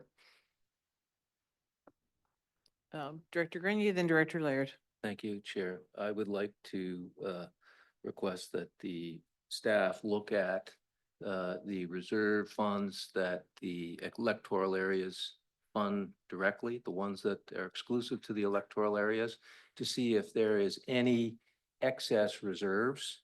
If we could look at that and see what reserves are available in the 6th year.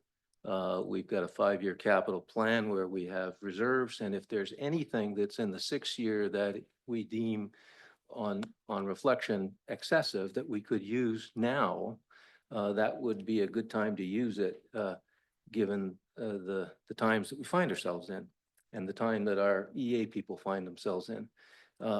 We have talked at length, and I don't want to carry on about development services. There's substantial reserves in the Development Services Fund. There may be pockets of other reserves that accumulated in the electoral areas might head in the direction of the 450,000 necessary to get us down to 5.46%. So I would ask that between now and the new year, if it's I don't know if a resolution to instruct staff to look for those and report back, at least on the EA tax requisition.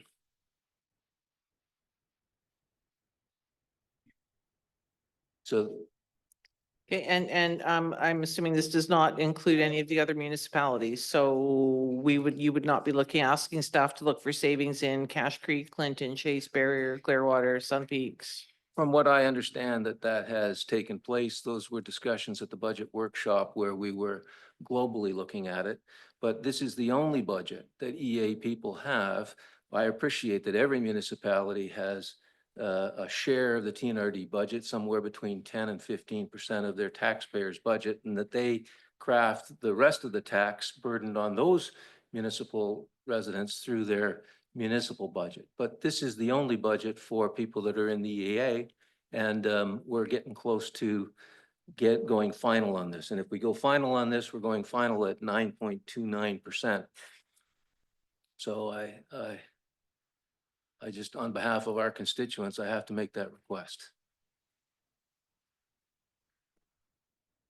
So do you have a motion that you would like to bring then? I would, a motion would be to ask our staff between now and the final, if they could find or recommend $450,000 of available excess reserves to apply to the 2025 tax requisition. I'd second that motion. I'd second that motion. All right, discussion on this motion. Director, I had, okay, sorry, Director Laird, then Director Karpak so. and Director O'Reilly. I Director spent Laird. quite a bit of time going through our reserve summary. And it's really hard to follow because the reserves are not listed under reserve funds and EA directors' accounts. They're basically spread through the whole reserve, and there's quite a few reserve funds. I found 3 reserve funds. Some of them I don't understand. I have a parkland dedication fund for $128,400 sitting in reserve. I have no idea. I don't know where it came from, and I don't know what it's going to be spent on. In the Nicola Valley Aquatic Center, I have $418,274 in reserves. The total budget that we actually I pay to the city is approximately just over around the $300,000 mark. So in reserves, I have enough funds to pay for the total cost of paying for the aquatic center. And I'm not, that doesn't make sense to me. I have a community assistant fund. I don't know what that means. It's $140,000, $732, almost $140,000. Just those 3 line items that I picked up that are in my reserve funds that have nothing to do with all of the ongoing library, solid waste, all their fixed services. It comes to $680,014, $687,014. And just in that alone, my one area M, that's the amount of reserve funds that aren't going to a service. And what I would like to see, I would ask that staff go through EA directors' reserve funds that are listed in that particular report and see what they are and see what they're allocated to. And then we can look at it and say, these reserve funds aren't what to do with planning, they aren't to do with solid waste or library. These are reserve funds that have been accumulating, I don't know how many years, and they're still growing. A lot of these reserve funds in my particular area keep increasing every year. Parkland recreation. Parkland, can't remember right now, wrote it down really good. Community assistance. What is community assistance for $140,000? And that's only 4. I have a $40,000 in my mosquito operating fund. $40,000, I think I pay about $60,000 for the total budget. And I'm not asking that it all be removed. And, I appreciate in our new budget, our new reserve, it says that we are to keep approximately 10% of the cost of providing the service. So when you look and see what I've got already in these reserve funds, I couldn't, if we tried to get it down to 10%, it might take 3 or 4 years. But what it does is we've collected this money from our taxpayers, and it somewhere along the line, the excess money didn't go into the offsetting the cost every year. It was gone into a reserve fund. So I have over $500,000 of taxpayers' money from my area sitting there, and I can't move it anywhere. And though this is an opportunity, we're saying we want to get our reserve funds down to 10% for each line item in our budget. Obviously, you can see how much, that my total budget is just over one. I can't remember 1.4, 1.5 million. I got over $500,000 sitting in a reserve fund. It doesn't make sense to me. I don't know how you address that. But there is $500,000 in reserve funds that staff can look at and say, well, REM doesn't need this. It can go in. And I'm not sure, I have to ask this question. When there is a reserve fund allocated to whatever, like parkland, adjudication, or community assistance, how is that money transferred? Where does it, how do you move it out? Or I can understand it if we actually had something that I was spending on, but how do you move that out so you can access it? Do we need a bylaw? Are we allowed to take operating funds out of operating and put them into something else? And I need clarification on that. But that's just my one budget. I think we need to have staff review each EA directors and see what the amount of reserves are and what they're for and what they're allocated for. And that'll make it a lot easier for EA directors to decide if they need that reserve in their fund for ongoing service charges, or is it an excess over the 10% that we're being asked to keep. So I don't know whether I need to make that into a motion or but that, I just think it'd be a good idea, and we'd all know where the It our sounds reserve as funds if are. what you might be asking for, Director Laird, and I suspect other EA directors might find this helpful, would be an opportunity to sit down one-on-one with Director Fox or CFO Fox and go through all the reserves in your particular area so that you can get a detailed explanation of what they're for, what the money's for, and what to do with it. But I see CFO Fox had her hand up, so she knows much more about this than I do. I'd just like to make one comment. I would like to see this come to an EA directors meeting. It shouldn't be one-on-one. It should be the ability for the EA directors to look at what the reserves are in their accounts and make a decision. And then ask staff, is this something we can do? And that was my idea of having it come to an EA directors meeting. Thank you, Chair, through to the board. Up to this point, we do meet one-on-one with all the EA directors. It has been focused on whatever topics that they would like to talk about at the time. This conversation has not been one that we've discussed to this point, other than we have talked about the capital and the ability to fund the capital and the capital plan. Up until 3 years ago, from my understanding, the detailed list of reserves in each reserve was not part of the presentation and was not presented in detail to the board. There was actually a lot of information that I started providing very transparently to the entire board. But what I can say is that it's very hard to anticipate out of 200 pages of financial information where exactly the board wants to go. So we do our best to try and bring all those topics. We do have the finance committee as well for something like that to be requested as well. So I would say trying to address a question as broad as very specific spending to each reserve is very hard to do at this point in time at the table discussing the provisional budget, but I completely understand and hear Director Laird wanting to understand.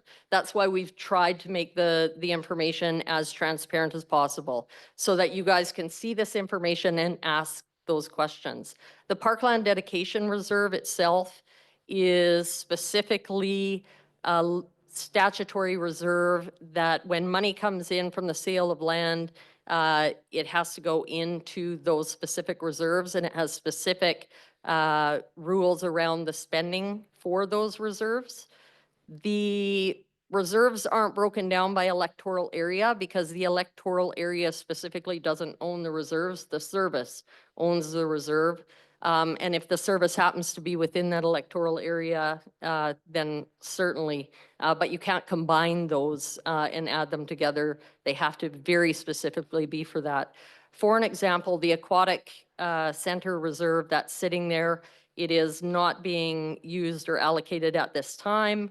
However, it's never been brought forward to use the money to give back to the constituents. not to say that that couldn't happen. It just hasn't been a discussion. We have lots of discussions that go on. So certainly could be brought up, something that we could look at. It would be very difficult for me here right now to dive into trying to give you reasons behind the 100 reserves that we have. I'll come back around to you, Director Laird, but I do have Director Karpuk and O'Reilly already sitting on the list. Director Karpuk. A quick follow-up? Okay, go ahead. I wasn't asking for the money to be spent or returned. I was asking for it to be used for the cost that it's been reserved for. And you wouldn't take it out in all in 1 year. It would be over, it might be over 4 years to where you would offset the cost of providing, of operating the aquatic center.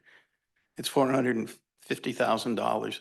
And the total budget that I pay is $350,000. I'm not asking that it be taken out and just spread around. I'm asking that we give the taxpayers in my community a break because the $448,000 is in the reserve. I'm not saying just take percentages or whatever you need to do. I'm not asking that it be put in a big pile and everybody gets some of it. I'm asking for it to be looked at as respecting my taxpayers and looking at the reserves. And I really appreciate this. I've never had the opportunity to see what is happening in Area M as far as budgeting is concerned, like I have now, and I really appreciate that. But it brings up questions that we need to deal with. And we only have one taxpayer. Who pays federal taxes, provincial taxes, you name any taxes, PST, GST. There was a report that was actually in our housing shortage. In 2021, if you bought $1's worth of product, you got $1's worth. 2023, it's now $1.13 to buy the same amount of product. That's a 13% increase and that comes directly from the information we have. So, you know, we have to be careful that we don't kill the goose that's laying the golden egg. That's an old saying and we all know what it means. And over the past 3 years, we've increased taxes in the regional district by 25%. 25%. And we're looking at doing it again. And we have to get responsible and recognize that we only have one taxpayer and make sure that the services that we are providing are the best we can provide and the most economic we can provide them. And that's what I'm asking for here. I'm not asking for it to just go willy-nilly somewhere else. Thank you. Director Karpuk. Thank you, Chair. I guess a point of a clarification and then a comment. In the motion that's put forward, there was I believe, a statement about looking into reserves, but nothing specific to EA, which I think is what Director Grenier was asking for and perhaps Director Laird.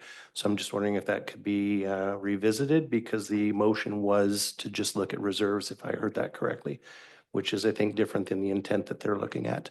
My second comment is with regards to the percentage, and I think it's been touched on, but just to reiterate, because the City of Kamloops contributes a percentage greater than most, to get down to a 5.4 gives a proportional difference in the drop for everyone else. So to get it to 5.46 for everyone else would still benefit mostly Kamloops if it was spun across everything. But if you're going to take it out of reserves, then I would question, I think my colleague to my back left would comment about what's happened in Merritt when you keep draining reserves. And I see this across many municipalities. It's not just the sustainable economic delivery of services and in a good way, it's over the long term. And so as I heard from CFO Fox, we have plans in our staff to do things going forward for some of those reserves that most of us don't know about. So I'd encourage all my colleagues in the room to sit down and find out, is there a long-term valuable reason why that reserve is sitting where it's at? Take the time. I don't think it's individualized in a group setting. It's individualized by your area to understand this. So just my comments. And I value this conversation in here and the respectful nature that it is. Thank you. Thank you. And could we just have a repetition, please, of the motion? I'll give it a go. I would ask to instruct staff to see if they can find $450,000 of excess reserves that they could apply to the EA requisition, reduce the EA requisition from 9.29% to 5.46%. That would be the best I can do on trying to regurgitate that. No, I agree with Director Karpak. The EA portion was not in there to begin with, Well, so. the reason I say EA is because I can't speak for municipalities. I have in the last board session proposed something that was more global. But what's happening here is that 9.29% is what the EAs are facing versus 6.6% for the municipalities and 5.46% for the city of Kamloops. And in response to Director Karpak, the city of Kamloops net requisition at the TNRD is $8,309,000. The net requisition of the EAs is $12,844,000. And that's because the city of Kamloops only participates in certain areas. The EAs participate in much broader areas, as CFO Fox said, and that is why there may be surpluses that EAs contribute to that municipalities don't contribute to that might be deemed to be excess, that might be able to solve some of our problem of increases. That's more than just regurgitation of the statement. Okay, thank you. Sorry, whose hand was up? Mr. Viera? Thank you, Chair. And just from the staff's perspective here, we want to just provide some background information clarification related to this motion. So what's going up on the screen here is what's on page 9 of the report. And so for context, from what I understand, the motion is direction for staff to look at other opportunities to use reserve funds or otherwise to reduce taxation. And I appreciate the intent of that motion. So what is on this page that's hopefully being zoomed in on here, or page 9 of your report, is what is currently built into the budget with all of the tax implications that are being discussed, the reserves that are being utilized over the 5 years. So we are already planning to utilize $4.4 million of existing reserves over the next 5 years to reduce taxation. Now, each of these line items is a different service. And so some of them are specific to maybe 1 or 2 electoral areas. Some of them are all electoral areas. Some of them are regional services. I mean, we could go through them line by line to discuss that. But you'd see the big numbers there, development services using $600,000 in reserves there. Solid waste and recycling just for next year, also using $600,000 there. And then the fire protection ones that you'll see. And so just wanted to put that out there for context. We've already proposed a mechanism to use reserve funds to reduce taxation. So if I understand the direction would be for the intent of the motion is to look for more ways to offset taxation with reserves, if I understand correctly, but I'll let CFO Fox speak to this. CFO Fox and Director Laird, I've got you. Yeah, thank you. This was also during the budget workshop. The board had extensive conversation about the use of reserves to offset taxation at that time. And I know there was some decisions that the board made going forward there. One of the things I would ask is that we certainly can bring up a conversation and a list of all the reserves for each of the services. If, however, the board or the director, let's just take Nicola Valley Aquatic Center for an example. If we want to make a decision about the funds in Nicola Valley Aquatic Center, a separate report needs to come to the board on the Nicola Valley Aquatic Center. If we want to talk about the community assistance reserve funds, a report with historical information needs to come forward on why those funds are there and what they can be used for in the future. So although bringing the list of reserves and being able to pick those out, which I think the directors can do now as well, the conversation really from my perspective needs to be notice a motion from the directors that want to bring each of these topics up, to direct staff to go away and do the homework needed for each of those, and not just pick a needle in a haystack. At this point, it becomes very hard because there's a large number of EA-specific reserves for EA-specific services out there. There is only one reserve, the Development Services Reserve, that is a regional reserve that only benefits the EAs. So it becomes very hard to target. So we talked about during the budget workshop our level of comfort with the amount of reserves that were being used to offset taxation over this time. And specifically on the reserve funds, just looking for specific direction if we're to make a decision on this and bring you reports over the next month and a half prior to having to create the final budget for you guys. Thank you, Madam Chair. I'm not suggesting, I quite agree, you've built an excellent budget and using the reserve funds that we've looked at and approved. But what I'm looking at is, for instance, the Aquatic Center and Parkland and Community Assistant. I've got $40,000 in a mosquito reserve, and 10% of the $60,000, I should have $6,000 sitting that according to our new policy. And that's unless I'm wrong, that's what I understand, but that's what I'm asking for. I'm not asking that we take services out of all of, like, across the board. What I want to look at is, I think a lot of the EA directors have very similar reserves as I do. And it takes a while to find them, unfortunately. And like I say, I don't know how we can access them so that we can offset some of the cost for our taxpayers.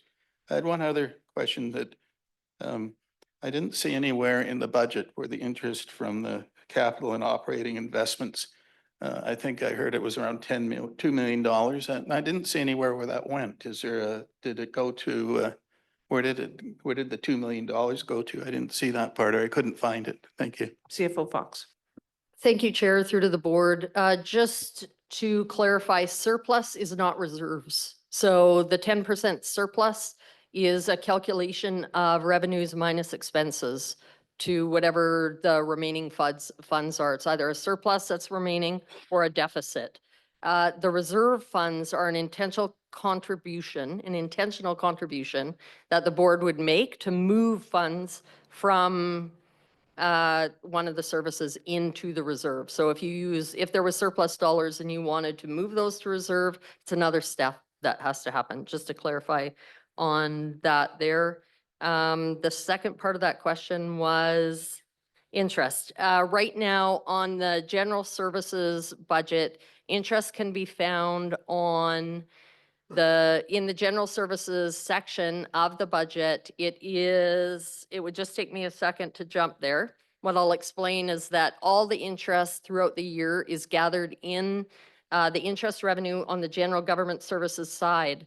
At the end of the year, that interest is assessed based on the average interest rate that it came in on, and it's allocated out to all of the services. And then from there, that interest then is contributed into the reserve that earned it. So there is a likelihood that the interest right now, we've budgeted $250,000 of general interest to be there, and it will be a little bit higher likely than that on the general. And the rest of it will be dispersed out and transferred to the reserves that it was earned on. So the reserve balances will go up, but your service income statements will not be affected other than revenue in and a transfer out. Thank you. Director O'Reilly. Thank you. Just a point of clarification, because it has been addressed through the staff presentation and amongst the director conversation as well. But Camus is saying, oh, it's only 5%. We're currently dealing with a 9.67% tax increase without TNRD. So it's not like Camus is paying a little bit. We are in a very difficult position, just like everybody else. And it's not Camus getting away with our hands clean. We are doing what we can. But again, 9.67 is very difficult to deal with for us, and it's things that we're going to have to look at. But I just want to make sure that people don't think that we are only at a 5% tax increase, because it is significantly more for that, for our residents. Thank you. Any further discussion, Director Grenier? Thank you, Chair. I may. Just, I'd like to get clarification. The development services which are funded solely by EA, I think that's saying 2.2. My eyes are getting a little tired here. That says 2.2. What is the surplus after 2.2 is applied over the next 5 years? I think it's 2.8, isn't it? The current surplus in development services?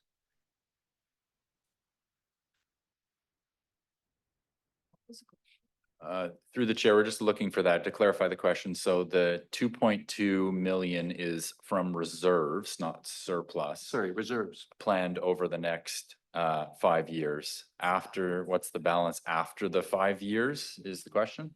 Correct. Okay, we'll check that. Hold tight. Does anyone else have any questions or comments on the motion that's on the floor? The motion is to direct staff to look into finding $450,000 approximately of reserve funding, for excess reserve funding to be applied to electoral areas to reduce the tax requisition this year to somewhere around 5.46%. Okay. I'm going to, Director Lupso, I'm going to let you have the last word, and then I'm going to call the question. Well, I was just trying to fill in some time while they're looking. Because, well, I was just looking at the option of the individual meetings. Is that possible to have the individual meetings and then make changes before we adopt the budget, instead of doing it at this moment? CFO Fox is otherwise occupied right now, but I mean, I know that electoral area directors, all directors, in fact, have an opportunity to sit down and go through their budget line by line. I think that this discussion around surpluses and reserves is one that has not been had in the past. I think we have opened up more transparency around this subject. I think this is something that can continue, and I think that possibly it's something to look at in the future, would be having those one-on-one sessions where all directors, again, because I know there are some surpluses, a couple of very small ones for the village of Ashcroft, to sit down and go, exactly what is this made up of? Where did it come from? Where does it have statutory ring fencing around it so that we can spend it on certain things? So that then at least you have an idea, everyone has an idea of what all this money is and where it comes from. Can it be touched? Can it not?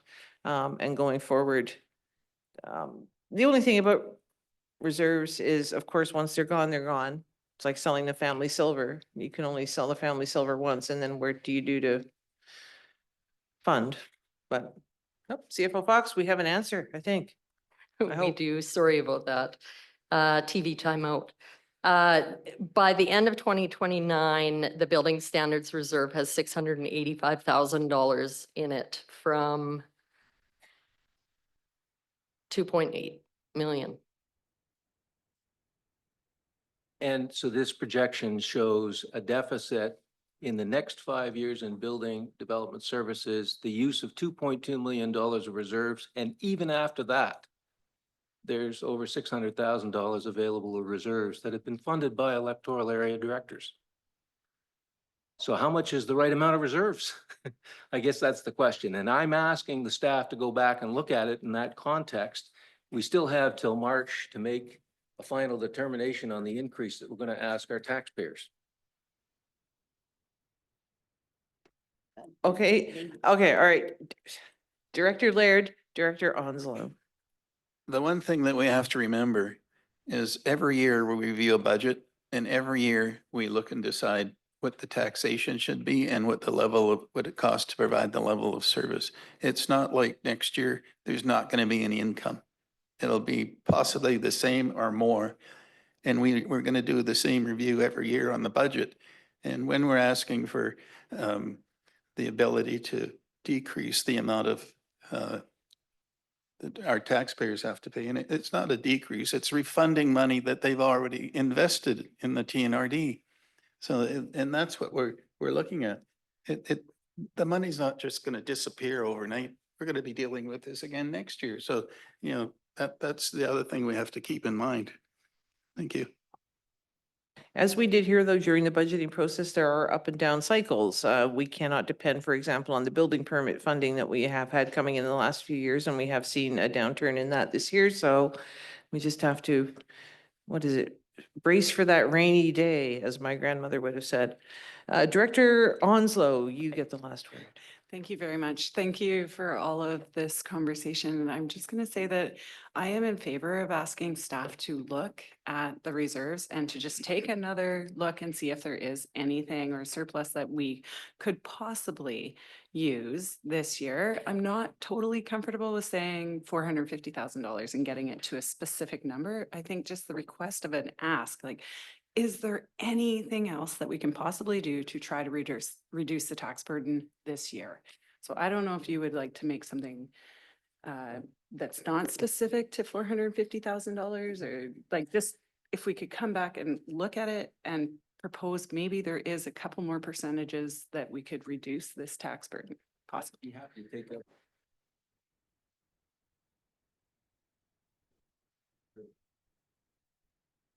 I'm sorry, should I speak? Gather you were saying that you would be happy to take out the specific 450,000 and just say, asking basically staff to have one last look if there is any reserve funding that could be used to reduce the tax requisition for the next year, for 2025, Yes, just for EAs. yes. Out of what are solely EA funded reserves. Okay. And then just a procedural question. We do have 3 recommendations already that we have not got to yet. What would adoption of this resolution mean, if anything, to any of those? CFO Fox. Thank you. What I would hope is that you can approve provisionally what we've put forward, and then any changes you want us to bring you back prior to final, that you would make motions towards that, and we could bring you that back with changes for final, because we wouldn't be able to incorporate any changes that significant by then. The other, I guess, comment that I would make is that the recommendation, and we talked about this quite extensively during the budget workshop, to use the reserves. I have given you what my recommendation is, working with the team, what we think is reasonable and what we think is reasonable to leave there.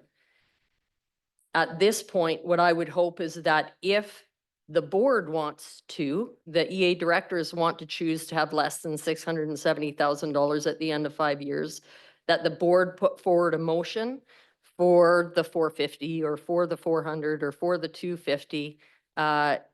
Because for me to go back and look, really, I'm just looking at this balance and saying, what is the comfort level, which is what we've just done for 3 months. So my hope is what you guys would do is that if you truly want to use more of the reserves and use less, that the board, the EAs make that motion to leave less money in that reserve.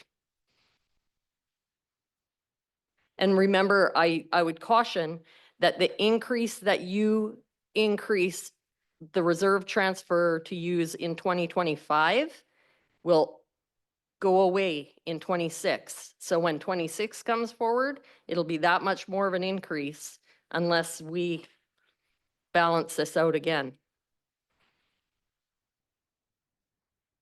Okay. Director Hall, did you have? Yeah, just a quick question. Just, I mean, if we're gonna take a look at the reserves from the EA perspective, my recommendation would be that each EA meet with Director Fox, or not Director Fox, CFO Fox, so that when we come back to debate this again, we're not going around the merry-go-round in the 11th hour, trying to determine, okay, I've got extra funds here. Why aren't we looking at spending those now? When in fact, that work should have been done, okay, at the workshop, not here. So I would suggest if we are going to do that, every EA should sit down with CFO Fox so that when she does bring something back, you've participated in it and you're not going to, debate with her here in this forum, okay, with the understanding that maybe she can find some more money. So to me, it has everything to do with participation. If you participate, you'll be successful in achieving, whatever taxation number you're trying to achieve.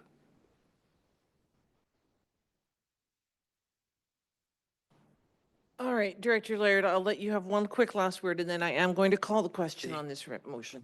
The reason that I asked it to come before an EA directors meeting, we're very sensible in our EA directors meetings. And what it does is it gives all of us the opportunity to look at what the budget is for EA directors. So it's not a pocket here and a pocket there. We'll get an overall view of what our expenses are and what our funds are.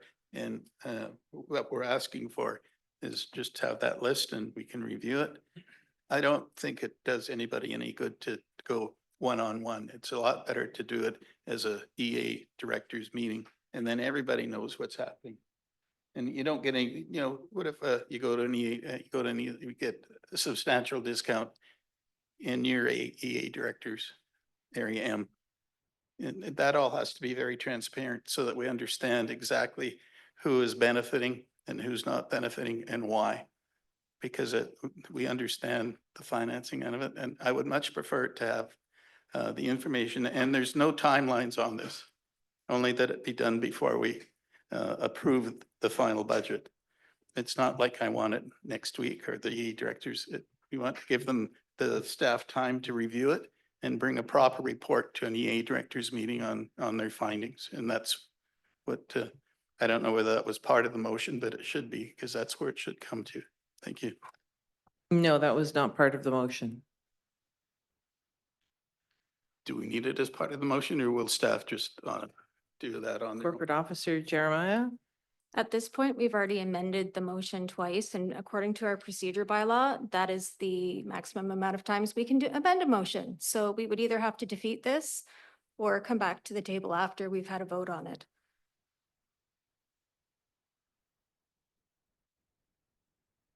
Director Laird, would you prefer that this motion be defeated then and a new one be brought saying generally that staff are directed to look for any more possible reserve savings and bring the report to an EA directors meeting in the new year? Right. So the only way we can do that is to defeat the motion that's currently on the floor. Director Grenier, I believe this would still fulfill the tenor of what you are looking for, only it would give staff slightly more direction and make sure that it's the EA directors who are considering this. Okay. All right, so I'm going to call the question, which is Director Grenier's question. So put out of your mind what Director Laird and I just talked about. We are going to be taking a short recess after this, so I'm just going to dangle that carrot in front of everyone here. So we do have a motion. All those in favor of the motion that is currently on the floor?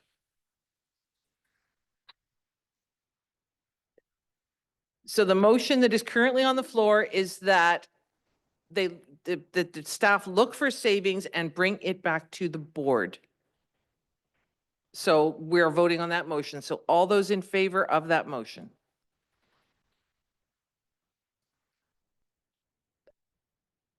All right, all those opposed? Okay. Director Laird, do you want to bring another motion? I don't know if I can remember it. It's been a long afternoon.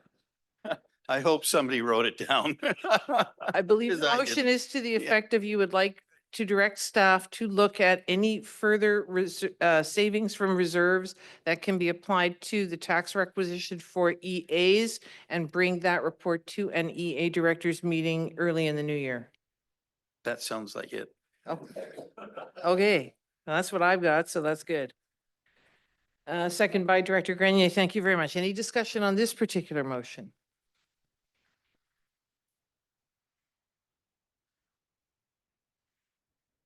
All those in favor?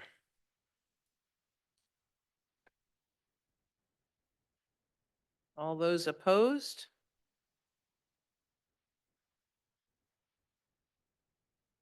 That is carried. All right, so Ms. Jeremiah, what does this do to the next three recommendations? The three recommendations that were in the agenda? Can they be adopted with the insertion of the word provisional in there somewhere? That's already in there, okay. Number 3 says provisional, okay. I move recommendation 1. Who said that? Laird. That was Director Laird. Director Laird, thank you. Second by Director Thorpe. Discussion? All those in favor? Anyone opposed? Carried. Recommendation 2. Move to Director Smith, seconded by Director Karpuk. Any discussion? All those in favor? Anyone opposed? That is carried. And number 3. Director Bass, seconded by Vice Chair Smith. Discussion? All those, all those in favor? Okay. Sorry, City Council people, I'm giving you a terrible moment there. All those in favor, anyone opposed? That is carried. We will take a 10-minute recess.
All right, welcome back, everyone. Don't laugh. Item 9.1.11, City of Kamloops Regional Planning Function Participation Agreement. Director Grenier, I believe you have a recommendation. Yes, thank you, Chair. I would propose that we drop the maximum of 250 in that line item. So it's and renew for 1 year. And then a second section, which would suggest a committee be struck between EA and City of Kamloops to find an agreement that works with the City of Kamloops and works with the EA and the TNRD. So it's in the spirit of the cooperation that we've talked about that that I make that proposal. Does that help? So you are, okay, Director Houghton. So we are now speaking to a motion to renew the agreement for 1 year and then to strike a committee between EA directors and the TNRD and the City of Kamloops to come up with a mutually beneficial and agreeable solution. And to cut the max 250, so it's the 25%, whatever that number turns out to be in that 1 year period. For the 1 year For the period 1 year only. period. Okay. Director Bass and then Director Hall. And O'Reilly. Sorry, and just a reminder that all directors are able to speak to this, ask questions, raise comments, make points, etc. When it comes time to vote, the only people voting will be the 10 EA directors. I just a want some reminder. clarification, Chair Roden. The motion says EA and the City of Kamloops. We've got political meeting with operational. And I don't think that's the appropriate way to do it. I think it should be operational and operational. Or, you know, because this is strictly operational. And EAs are not operational, they're political. Okay, well, that a committee be struck between the two, between the City of Kamloops and the TNRD. Yeah, as long as it remains at the same, either political to political or operational to operational, who would then have to go to political, and political would have to go to operational anyhow. So it might as well just be operational to operational. Is that agreeable to you, Director Grenier? Okay, thank you. All right, I had Director Bass, Director Hall, and then Director O'Reilly. Director Hall. Yeah, I just was gonna make the very same comment. I thought that it would be great if on that committee, it was, is it Director Helenen and CFO Fox probably be on that committee because, I mean, that's essentially who we're gonna be talking to with regards to any sort of recommendations. Director O'Reilly. Thank you, Madam Chair. I'd like to make an amendment that it is capped at the $250,000 in good faith and moving to negotiations going forward for 1 year. At this point, City of Kamloops has not pulled out of the agreement, nor at this point have we had those discussions. But what we have approved at City Council level is to stay in at the $250,000 in our last closed meeting. And so from there, we don't have any other council meetings this year to increase that amount with council approval. So again, I would like to propose that it's capped at the 250 for this year and we go into negotiations for years going forward. So you're suggesting this is an amendment? That's my amendment, yes. Okay, thank you. Director Grenier, is that? Oh, we need a seconder on that amendment. Director Getz, thank you. All right, so we are talking on the amendment now, which is to cap the payment that the City of Kamloops would make for the upcoming term of the upcoming year at $250,000. And then during the course of that year, discussions would go on about possibly increasing that amount in years to come. That is what we are discussing right now. Does anyone have any questions or comments on this? Oh, no. So it's only the EA directors who vote on this, correct? That is correct. Now, okay, now procedural question, because I've never encountered this before. Is it acceptable for a non-voting person to make an amendment to the recommendation? It's staff can discuss.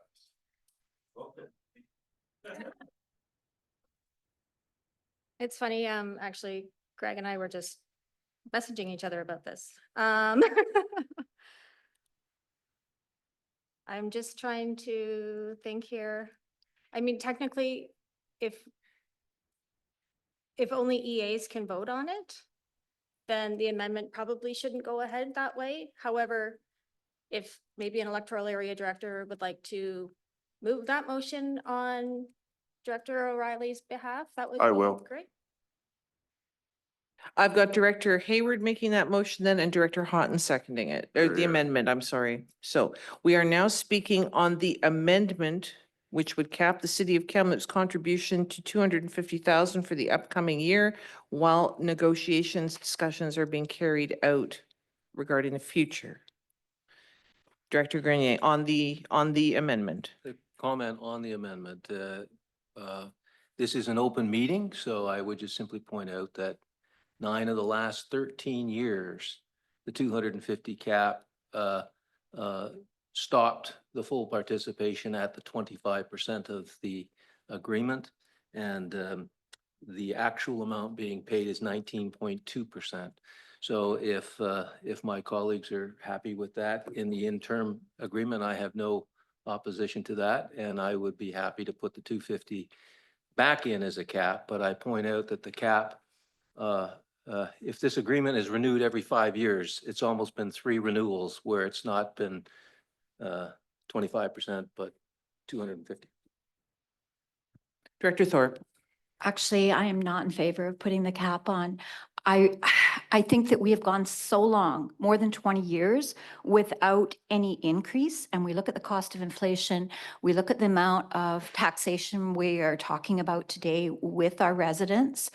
So I'm in favor of accepting that we renew it for a year without a cap. The alternative to me would be that we defeat the other motion that's on it and we revisit this in January once we've looked at exactly how much of that cap we have exceeded over the the 9 out of the 13 years, so that we have a better idea of what we're looking at. That's just my comments. Director Onslow. I am not going to agree with Director Thorpe, and I am 100% in favor of putting that cap and moving forward in good faith and ensuring that this board continues to have the relationship that we have been so fortunate to have for the past 2 years. So we are not talking about a huge amount of dollars that's going to wreck the TNRD. We are talking about something that we need to negotiate and work together to find, and putting that cap and going forward with that. I am absolutely in favor of it. Thank you. Thank you. And we are still on the amendment to the motion. So I have Directors O'Reilly, Getz, and Sow. Anyone else, please put up your hand. Director O'Reilly. All right, Director Getz, you're up. I think with the inability for Kamloops Mayor and Council to meet to discuss this because the year's over, I think the cap has to stay on because they don't have the ability to discuss this. And I don't think that it would be prudent to move forward by not having the cap on because there's no way for them to discuss it. And I'm not even sure it would be able to fly at this point in time. So I just don't agree with it. I've got Director Sow and then Director Thorpe. Thank you, Chair. I like Director Onslow. I also, disagree with Director Thorpe there. I would be in favor of keeping the cap because I feel similar to Director Getz there, this topic really came hard and fast. I think to do this to City of Kamloops, keeping the cap would ease that discussion the next year. That's my comment. Thank you. And Director Thorpe. Well, I'm not trying to split the board. I think I'm trying to look at it in being good faith on both sides. So please don't think that it's anything trying to split the board. But my understanding is that we don't have to make a decision on this today, that this can actually be put forward to January when we have more information and we can make a more informed decision. And we have time for the City of Kamloops to go back to the city and talk about it, when we have time as a board to have more information and to talk about it, so that we can do something that is equitable and is collaborative and works for everybody, rather than trying to make a snap decision that somewhere along the line, somebody or other may regret. Director Grenier and then Director Laird. Thank you, Chair, and thank you for that presentation. My thinking in the meetings between the parties that agreement may well remove the cap or come to some other different percentage or some other procedure. So I think when we're looking at closing out this year, moving into the new year, it's expedient for our TNRD staff, it's expedient for the City of Kamloops staff. And I think we have to, given that it's only 1 year, we can move forward in good faith together to see if we can come to an agreement that maybe addresses removal of the cap, maybe increases the cap, whatever. But it gets us through the day. Thank you. And Director Laird. Thank you, Madam Chair. I'd be in favor of having a deferring motion, and then we talk about it. And this decision doesn't have to be settled until we actually finalize our budget, the end of April, whenever we have to actually have our budget finalized. And it'll give both the City of Kamloops and the area directors the ability to look and see what our options are. And for now, it can stay the way it is until we have our EA directors meeting and have a look at the information, as well as it gives Kamloops the opportunity to relook at the agreement. I'll make that motion and see if it's passes. I had a deferring motion. Director Laird, sorry, we already have an amendment on the table that we Okay. have to vote on at this time. Okay, thank you. So I am going to call the question on the amendment. Remember, it is only the 10 electoral area directors who can vote. Director Hall, put that hand down. And the amendment, sorry. Director O'Reilly? Yeah, thank you. Through to staff. At this point, the agreement expires December 31st of this year, correct? And that's why it's something that got on the agenda at this point. I know we rushed it through on the City of Kamloops side so that we could do it on our Tuesday meeting so that we could have an approval whether we wanted to move forward or not on our side. So where are we at with the commitment level of it needing to be done this year? So through the chair, the contract certainly does end on December 31st. So I think we need some direction from the board versus just pushing it down the road doesn't solve the issue. We need some direction from the board today. Right, so going to call the question on the amendment, which is to leave the $250,000 cap in place for the upcoming year. So 10 EA directors, all those in favor? Opposed? So the amendment is carried. So we are back to the main motion, which is that the agreement be renewed for 1 year with a cap of $250,000 and that a committee be struck between the TNRD and the City of Kamloops to discuss the future of this agreement. Or words to that effect. Is that the gist of the motion? Thank you. All right, any more discussion on the motion as amended? Director Lepso. So I'm just, so for the Village of Chase, would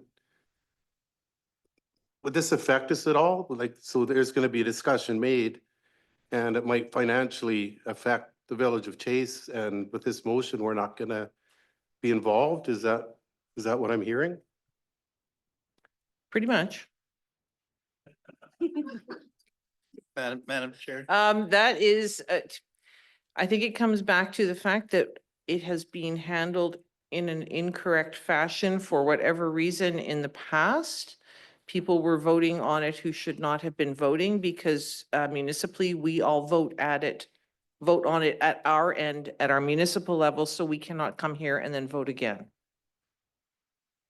So this is really, it's a board discussion. It is an EA director's decision is perhaps the best way to explain it. Director Lepso? Well, I was dealing with the amendment where it's the City of Kamloops is just going to come back with the TNRD directors to make a decision. And that's what the amendment says, but that amendment might affect the Village of Chase. For the next year, there will be no change whatsoever to any of the municipalities. We have already signed our agreements with the TNRD. And so by renewing it on the terms that have been in effect up until now, for the upcoming year at least, there will be no change to any municipalities.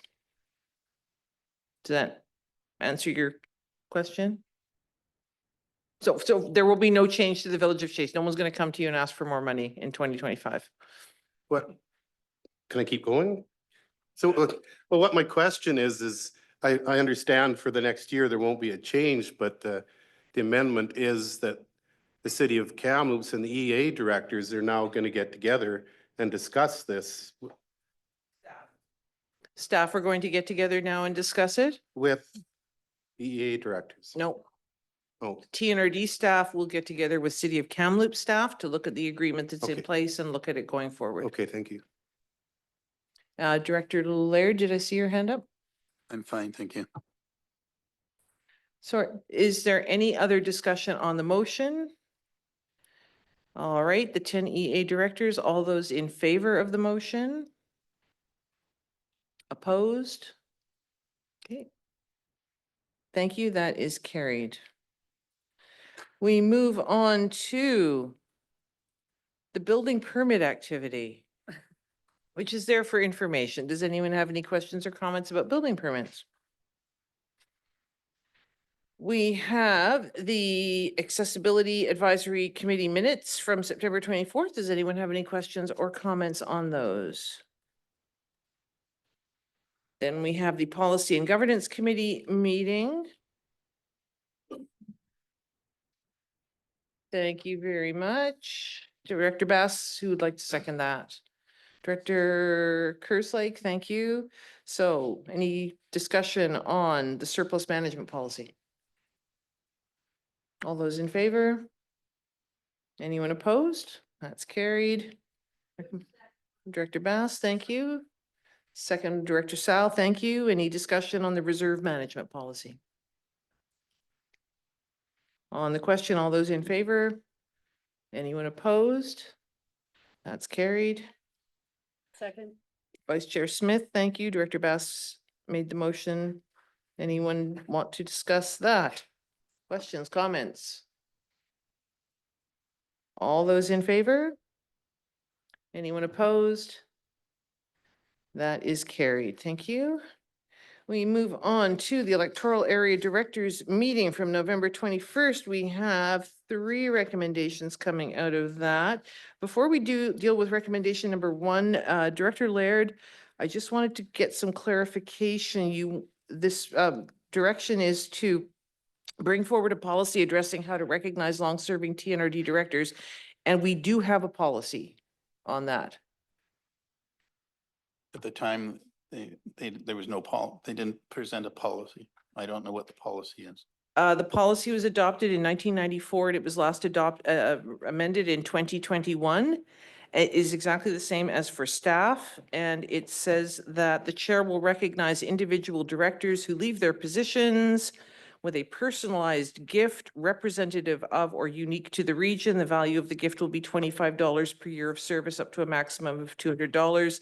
The director may choose to forego the gift in lieu of making a charitable donation.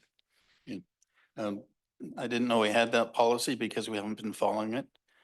We had numerous directors that either decided not to retire or became unelected. They got no recognition for time spent at our last, when we had our last election. They weren't invited to the inaugural meetings or anything. They were just bye-bye. And that I didn't know we had that policy. Otherwise, I would have made sure it was followed. Thank you.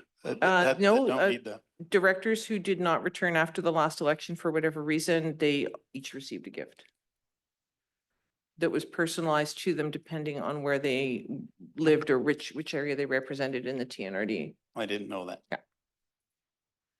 So the policy that we don't need to do that one if it's already in place. Thank you. Okay.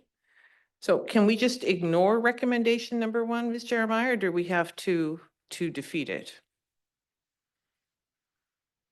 Can we just pretend it's not there? I don't know. Well, Chair, if nobody moves it or seconds it, then it's dead. Yep. All right, so if no one moves and seconds it, then we just move on. Anyone would like to move it? No? All right, we move on to number 2. Recommendation number 2 regarding electoral area grant in aid policy. Who would like to make this motion?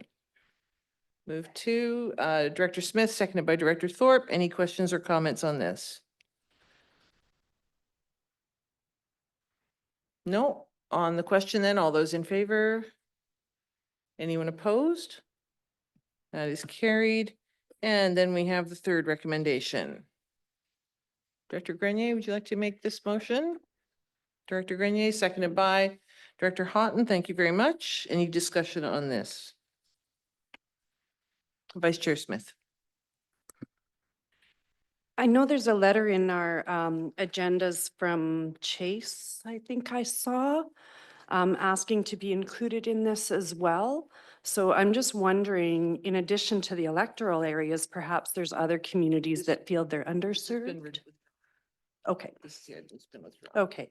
I just thought that there may be other communities that are underserved that might like to also be included. Director Houghton? Yeah, the Village of Chase actually approached me on earlier on. And I, with staff's assistance, we drafted a letter. It's actually in the report here. And obviously the Village of Chase has wanted it removed, but it was basically supporting their cause that they were looking for connectivity in that Turtle Valley Chase up to Falkland area. And I don't know the reasoning why it's been withdrawn. Thank you. Any other questions or comments on the recommendation?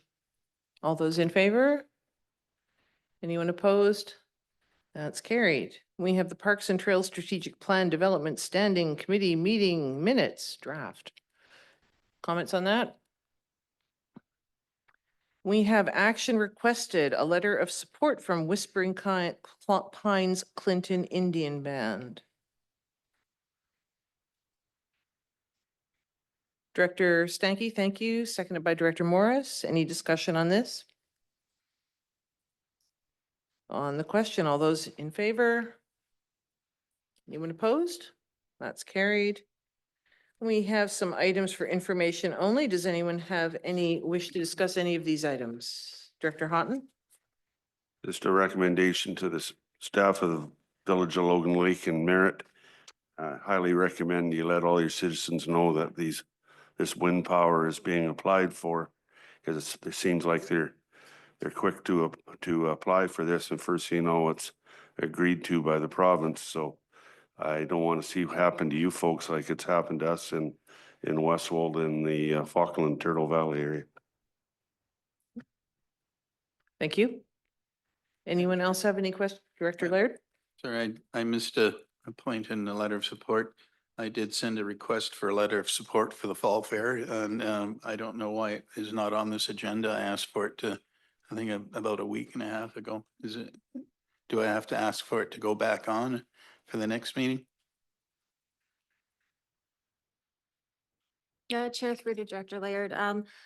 We didn't receive a letter, a revised letter from the North Thompson Fall Fair requesting a letter of support. I saw an email. I don't know where, I can't remember what was directed to me, or is it directed to the board? I'll resend that letter. Okay, So- please do, and we'll make sure it gets on the Thank next you. agenda. Thank you. All right, we move on to item 12, new business members. Does anyone have any new business, excuse me, they wish to bring up? No? Do we have any notices of motion? Question period. Excuse me. Well, we have no need of moving into a closed session. So, Merry Christmas. Well, not Merry Christmas. We'll see you all tomorrow morning, 8:45. And make sure hair, makeup, everything that you need to look at your sparkly best for the photograph. Director O'Connor, you look thrilled. Thank you. We are adjourned. 8:45.